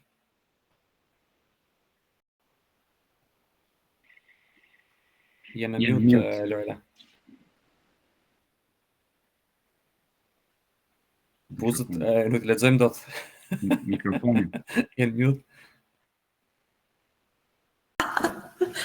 Jo, o zotet mërshme po se i kisha me shumë zell atë që po thoja. Jemi mute si gjetë me fjalë shqipo na dorë, shumë shumë tutësh. Vallaj shumë tutësh. Se duhet të fjalë shqip. Okej, fajnë kalimi. Ja pasojmë topin. Jo, po nga që jemi në një zonë edhe në një vend edhe interferojmë me njëra tjetrën dhe prandaj bëjmë këto bllokimet. Jo, po thoya faleminderit për përgjigjet. Besoj Ertili ra dakord, domethënë sepse na ngriti gishtin, kështu që është okay përgjigja. Tani nëse ka dikush tjetër ndonjë pyetje përpara se t'ja kaloj fjalën Jesminës.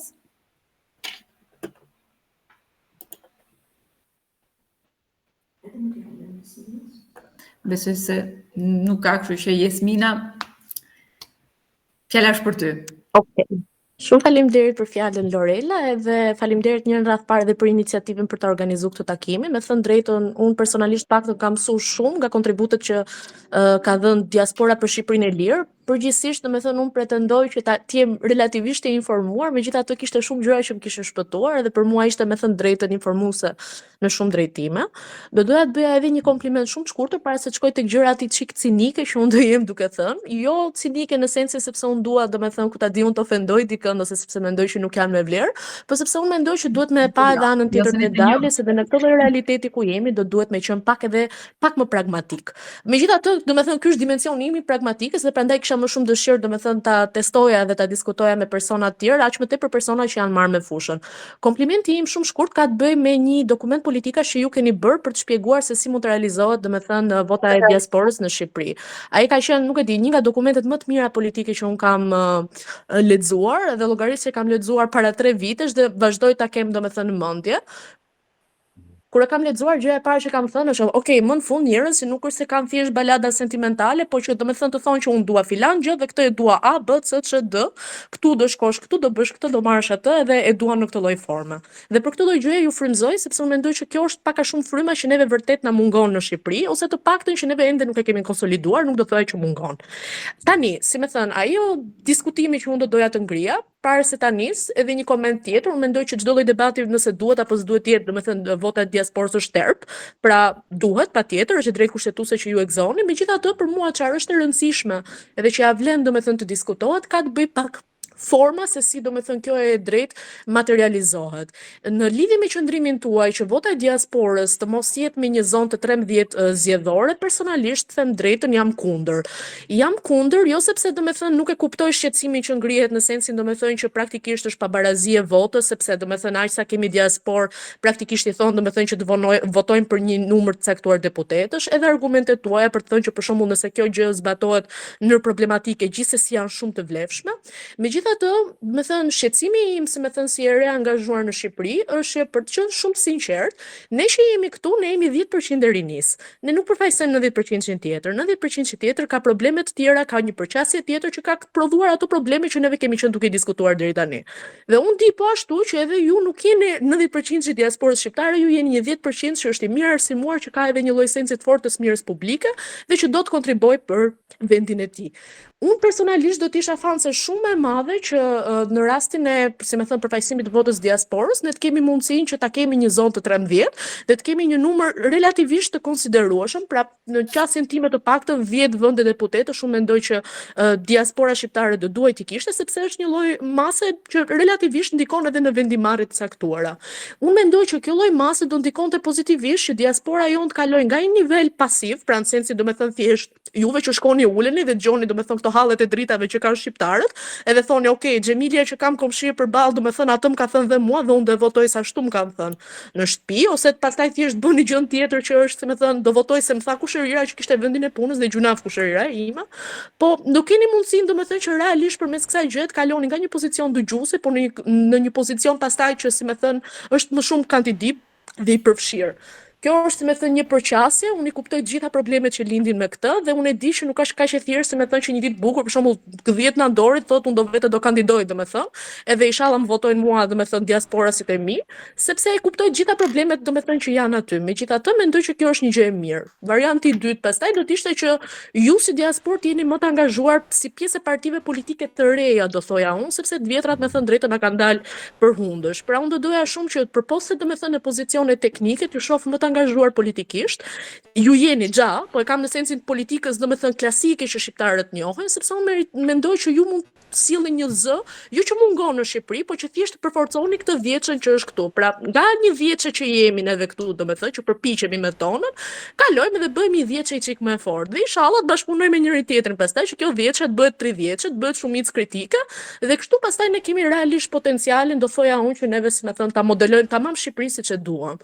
Kështu që kjo është pak a shumë përqasja ime, megjithatë nuk e di se si e mendoni juve në këtë lloj rrafshi, edhe ta di unë cilat janë hapësirat që realisht juve mendoni se ka për bashkëpunim ende me aktivistë që janë nga Shqipëria në këtë lloj rrafshi, këtë lloj drejtimi ose në formë më të riformatuar. Por problemi qëndron këtu, që juve do duhet merrni një lloj stendi edhe më të fortë që keni aktualisht, ndoshta me dal edhe më tepër se ç'keni dal gja nga zona e komfortit, sepse vetëm këtë lloj forme neve do kemi mundësi që të kemi një diasporë që vërtet angazhohet dhe jo diasporë që thjesht voton mbas asaj që i thon mami dhe babit e shtëpia, goca e hallës, goca e tezës dhe me radhë. Ndoshta në këtë lloj forme ne do kemi mundësi që realisht me ndërtu një lloj alternative që frymëzon, që pastaj nesër pas nesër, kur goca e xhajës ju shkruat, ju thotë më qafsh voto filani, se filani ka dalë me këtë platformë dhe është aq spektakël sa realisht ta kanë mundësi me bërzive dhe jo thjesht të thotë gjose ti e di shumë punoj te bashkia dhe të lutem më jep një dorë kësaj radhe. Unë kaq kisha, pastaj domethënë do isha shumë kurioze për të dëgjuar edhe mendimin e këtyre që i kam këtu në Shqipëri, në Tiranë, po mbi të gjitha pastaj edhe mendimin tuaj në këtë lloj rrafshi. Frikën më të madhe për gjithë energjia e zakonshme. Po kënaqem, po sinqerisht po kënaqem. Të përgëzoj sinqerisht për gjithë këtë energji dhe këtë pasion. Unë them që mungoni çik vendit këtë pasionit gjitha rrafshet, të përfshirë edhe ne që jemi far moshë tash. Edhe më të madh kam, edhe më të madh kam e menaxhuar ime për shkak ideja që të angazhohemi më fort ne, unë i bit dal atje në park të atje se s'ka vend më për mua këtu në shtëpi. Nuk i di Flori se ka angazhuar shumë tjetër sa që angazhohesh vetë, se nuk kam hall që ti të bësh 10 fish më tepër. Po aty është pak dështimi i kolektivit të shoqërisë, është vetëm juaj, domethënë dhe unë e mirë kuptoj atë. Lorela, shiko, unë kam kërku leje sepse unë jam në një takim punë në Gjenev dhe kam darkën që e kisha në 7:30, po do i përgjigjem pak Jasminës nëse lejon. Jasmina, ta them me shpirt, faleminderit për energjinë, me vërtet motivuese tani në fund. Ne për tillë njerëz kemi nevojë, ne Shqipëria diasporë dhe ne lëvizje me të vërtet kemi antar nga Shqipëria, kemi edhe antar kryesie nga Shqipëria. Pra nuk duam të jemi lëvizje që vetëm nga diaspora, të forcojmë fuqitë me ata që janë aty. Kemi organizata qendresa qytetare, është një organizatë që më vjen mend që kemi memorandum bashkëpunimi, ka qenë një organizatë tjetër, nuk e mbaj mend për rinin, juve ju ftoj të bëhemi, pra duhet ti forcojmë bashkëpunimet dhe me lëvizjet që ju përmend, lëvizjet e reja. Kemi shtrirë, kemi bashkëpunuar, nuk kemi shtrirë dorën, se si me askush i shtrim dorën, kemi bashkëpunuar. Unë personalisht kam parë tek lëvizjet e reja ca gabime që shkojnë tipik me lëvizjet e vjetra, pra marrje meritash, mos zgjedhje nga brenda, dhe unë kam thënë gjithmonë dhe nuk do rresh kur sa thëni. Jo, të ri nuk të bën mosha, të ri të bën mentalitet, nëse sjell një mentalitet ndryshe. Ne që diaspora në Shqipëri, unë jam bashkëthemelues dhe bashkëpresident sot klas, nuk ka shans të imponohet mendimi im. Ja të më korrigjojnë Adore e tjerë që janë këtu, sepse demokracinë që ne duam për Shqipërinë, duam ta jetojmë mirë brenda vetes dhe ka raste kur duhet të reagojmë për diçka dhe nuk reagojmë sepse nuk bie dakord kryesi, nuk bie dakord në antarësi. Pra, ky është modeli që ne po sjellim, a mund ta bëjmë më shumë? Po, por fakti është që ne sot, unë me 3 fëmijë, Adori me 2, me punë me kohë plot, energjitë në fund të ditës janë ato që ne gjithmonë shkojmë për te vetes, po dhe diçka ta mbyll me këtë pa u përgjigj plotësisht, sepse besoj thash sa përgjigje, sapo kam mbaruar të 2 librat e Fanolit Apostulli dhe Rebelit, dhe i bir ekonomit, që për mua është nga studiusit më të mirë sepse të jep mundësinë të krijosh një përshtypje tënde. Thelbi i gjithë atyre kokave të rilindjes, nëse të rilindjes, të diasporës, nëse mund ta quaj, ishte s'kishin familje dhe jeton me parat e tjerëve. Ne as jetojmë me parat e tjerëve dhe kemi familje dhe jemi shumë përkushtuar. Kështu që energjitë tona duhet i kërkojmë fort ku do t'i gjejmë, nuk do rreshtim kurrë, për këtë jam i bindur, por janë ca balanca në jetë që kur bën fëmijë nuk mund të t'i lesh, nuk kemi pra 20 vjeçar që mund të marrim një vendim të nxituar, por unë jam i bindur dhe përkushtohem edhe këtu që do ta vazhdoj betejën time dhe të lëvizjes sa më shumë të kem mundësi dhe aq më shumë të bashkëpunojmë aq më mirë. A mendoj se në këtë rast edhe Jasmina po thoshte është sinergjia. Pra kur bashkohemi do e lidhe me emrin e lëvizjes. Bukur. Është me pira ndili, kështu që nuk ishte si ti shpëtonte. E bukur. Falenderoj shumë, nëse të duhet të largohesh, ja po veç putët tjerë se duhet bëjmë gati më shumë. Je krejtësisht i mirë kuptuar dhe unë të falenderoj realisht sepse kemi kaluar edhe limitin tënd, besoj. Po biseda mund shkojnë me orë të tëra se po kënaqem me të drejtën. Absolutisht. Dhe pse jo, domethënë nëse ju keni dëshirë, ne mund të bëjmë sërish bashkëpunime të tjera apo ide të cilat ju i keni dhe mund t'i zgjerojmë edhe këtu edhe të rinj të cilët kanë mund bashkëpunojmë realisht për ta shtyr këtë proces dhe për ta bërë më të mirë dhe për të pasur një impakt në Shqipërinë ashtu siç edhe Jasmina e citoj mjaft bukur. Kështu që Florian të falenderoj, nëse do duhet të largohesh, për ne je i lirë, domethënë nëse ke diçka të fundit për të shtuar, nuk e di. Jo, e thash, faleminderit juve për kohën, për motivimin, për këtë kemi nevojë, të motivojmë njëri tjetrin. Ne marrim energji nga njëri tjetri dhe duhet t'i japim vetëm energji pozitive. Çdo gjë që ka të bëjë me filani, fisteku, janë energji e humbur, duhet t'i lëmë një anë, sepse s'kemi kohë për të shpenzuar kohë asnjëri. E vërtet. Shumë faleminderit nga zemra të gjithëve. Falenderoj gjithë mirë, mirupafshim, faleminderit për kohën. Nador, nuk e di nëse ke një përgjigje, besoj për Jasminën. Them të drejtën, energjia e Jasminës ishte e tillë që unë i mora dhe u mundova t'i thith gjithë ato pikat, edhe do mundova të përgjigjem për aq sa pata mundësi të thith. Për sa i përket e para zonës së 13, ku ti the që nuk je dakord edhe ke shumë të drejtë. ka argumente që janë pro zonës 13 dhe që janë argumente të forta. Argumente që edhe vendet tjera i kanë sot, pra e ka Italia, e ka Kroacia, e ka Franca, që thjesht po përmend 3 vende që ne kemi studiu si modele. Problemin e kemi me zonën 13 që detyrimisht një pikë apo një tjetër do jetë një numër spekulativ. Pra duam ne do jetë një numër spekulativ. Për sa, për shembull, ti the 10. Po pse 10 do të them unë? A jemi 40% e shqiptarë në diasporë? Pse jo 55 veta për shembull? 40% e parlamentit tonë, 60 veta. Ose për shembull thotë dikush, po janë shumë më si e troni jashtë. Okej, ata bëm 30 atëherë. Domthonë ne do hyjmë gjithmonë këtë vorbullën e shifrave, hiq e merr, edhe do bëhet si pazar, po do kthehemi si ato satrapët oriental që do marrim hartën përpara dhe fillojmë ta ndajmë me laps në mënyrë spekulative, si Enveri thotë që ka naftë apo s'ka naftë këtu. I druhem kësaj. Pra i druhem mungesës së një kornize logjike edhe kornize ligjore ta kornizu këtë proces. Për shembull, kushtetuta e ka shumë qartë që një votë e shqiptarit është votë e shqiptarit, pavarësisht e ku jeton shqiptari. Pra nuk mund ta as t'ja ulim peshën, as t'ja rrisim më tepër se ç'duhet peshën votës së diasporës, sepse të caktojmë numër deputetësh në parlament, ne i bie ta bëjmë diasporën ose kingmaker, pra përcaktuese për vendimet kyçe të Shqipërisë, ose ta lëm të cunguar përfaqësimin e saj. Pra t'i japim më pak se ç'duhet. Shif shembullin e Kosovës sot. Kosova ka 10 deputet të përcaktuar nga lista serbe, ka dhe 10 nga komunitetet e tjera, ka 20 deputet Kosova sot, të përcaktuar në mënyrë krejtësisht arbitrare, që nuk kanë asnjë lidhje me realitetin në terren, as të komuniteteve, as të etnive, as të gjë fare. Pra janë thjesht imponime që kanë ardhur pas luftës si pjesë e ECA-keve, marrëveshjeve politike që duheshin bë. Pra sot Kosova në një farë mënyrë it's stuck. Nuk kanë zgjedh dot kryetarin e parlamentit vetëm për këtyre halleve, se 9 duan në listat serbe, 20 do, 10 duan, domethënë i hym këtyre halleve, i druhem kësaj. Për mua, edhe kjo është mendimi im, të jetë më natyrshme përfaqësimi i diasporës, të vi më natyrshëm, pra ose nga partitë politike të ofrojnë një kohë me bon sens për përfaqësues diasporën, ose vetë diaspora të ketë alternativën e vet. Dhe kjo më duket mënyra ndoshta më organike e përfaqësimit të diasporës, në gjykimin tim. Për sa i përket tjerëve për dalë që ke puna e bashkëpunimit, e padyshim që po. Ne jemi ka i gjë për shqiptarë. Shqiptarët janë aq të zot, edhe shqiptarët bëjnë aq hajër në diasporë, sa është çudi që veni on e kanë ngel në të kushte që është. Një nga arsyet që ne që e kemi blok, po them, ose kemi një mur që na është katër përpara, janë dhe egot. Ne vujmë nga një ego të mëshme. Të neve me Florin, pra ne që kemi 5 vjet e 6 vjet që merrem me diasporës, çfarë kemi dëgjuar për veten tonë.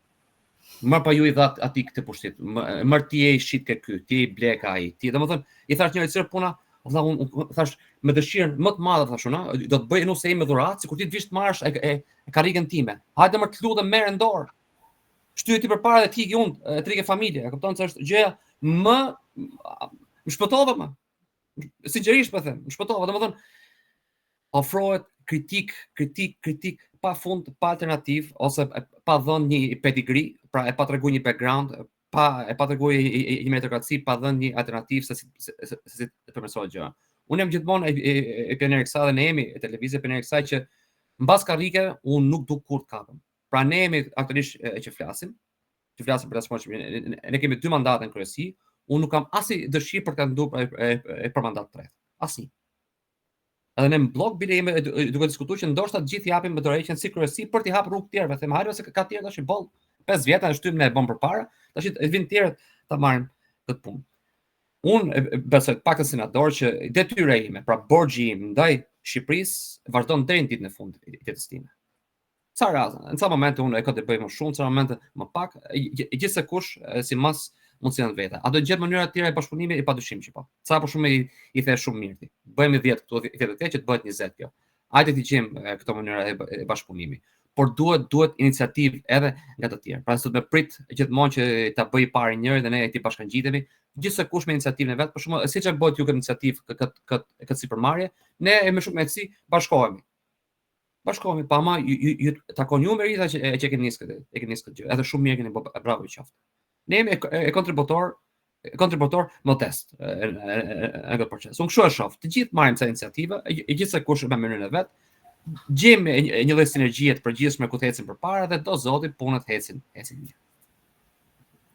Unë të falenderoj shumë Ador realisht, domethënë është kënaqësi edhe ju që pranuat dhe e di angazhimet e juaja të shumta dhe ndatë kohën me neve për që janë së bashku. Kristina, nëse të lash për në fund në fakt, se doja të kisha këtë shihen.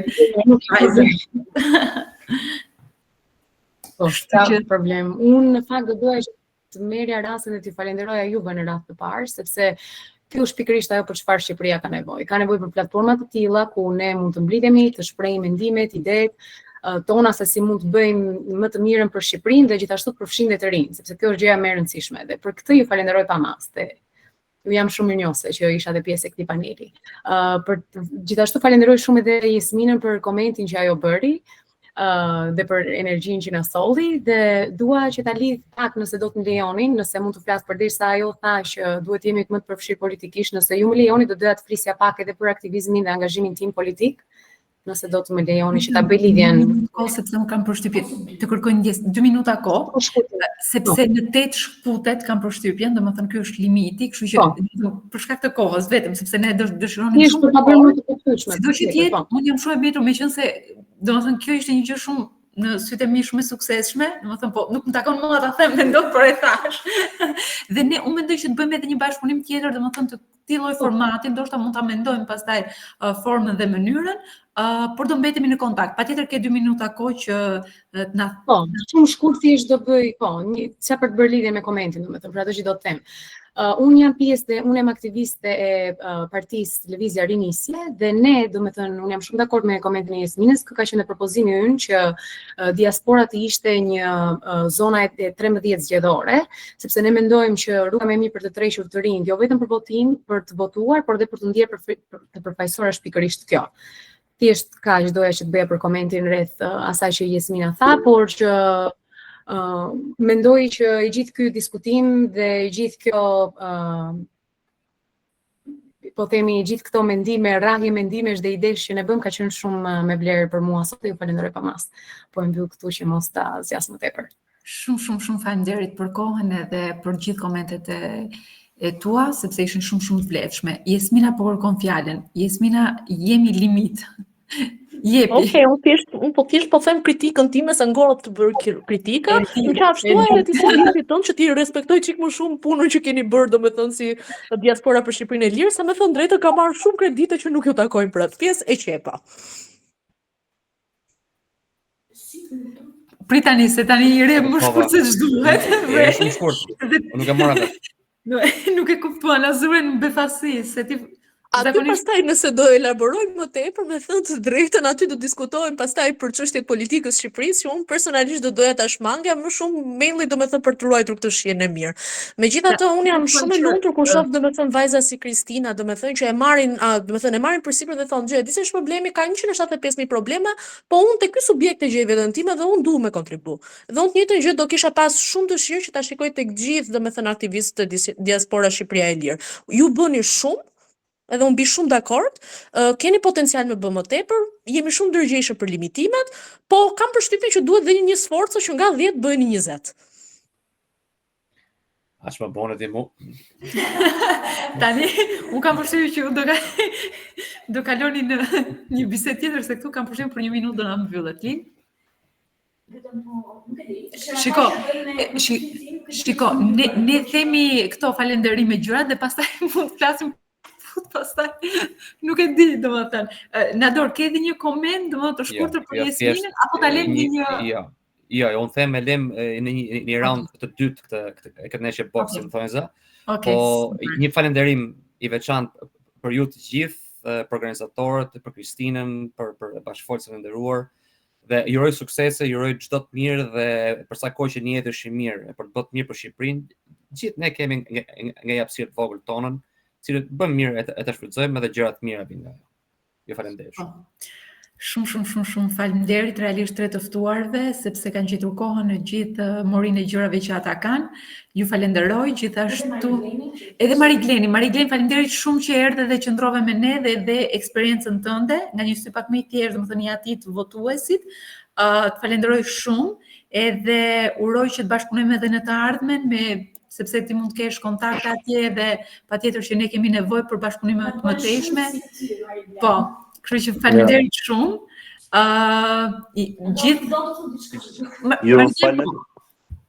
Jo, falenderoj edhe unë shumë, ishte kënaqësi që të merrja pjesë, duke qenë se për një periudhë gati një vjeçar se kam marrë pjesë në përtakime me komunitetin shqiptar dhe po mungon të flisja goxha shqip lirshëm. Jemi të lumtur. Faleminderit. Jemi të lumtur. Kështu që ne po e përmbyllim këtë takim i cili ishte më të vërtet frymëzim edhe për ne, domethënë edhe pse unë e njoh goxha mirë këtë procesin e votës së diasporës, mendoj që e njoh goxha mirë, se është ajo që tha Jasmina që u informuam akoma më shumë.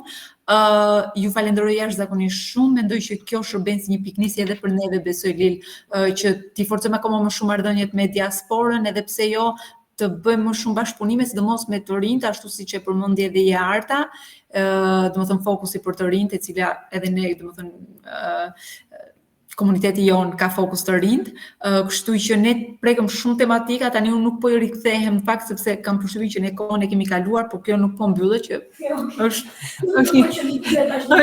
një lajm i mirë, por nuk do ta vazhdojmë sepse realisht kemi kaluar çdo lloj limiti, kështu që shumë faleminderit, ne do të qëndrojmë sërish në kontakt për bashkëpunime të tjera dhe për mundësi më shumë për me diasporën, domethënë mendoj që do t'i forcojmë këto ura lidhse.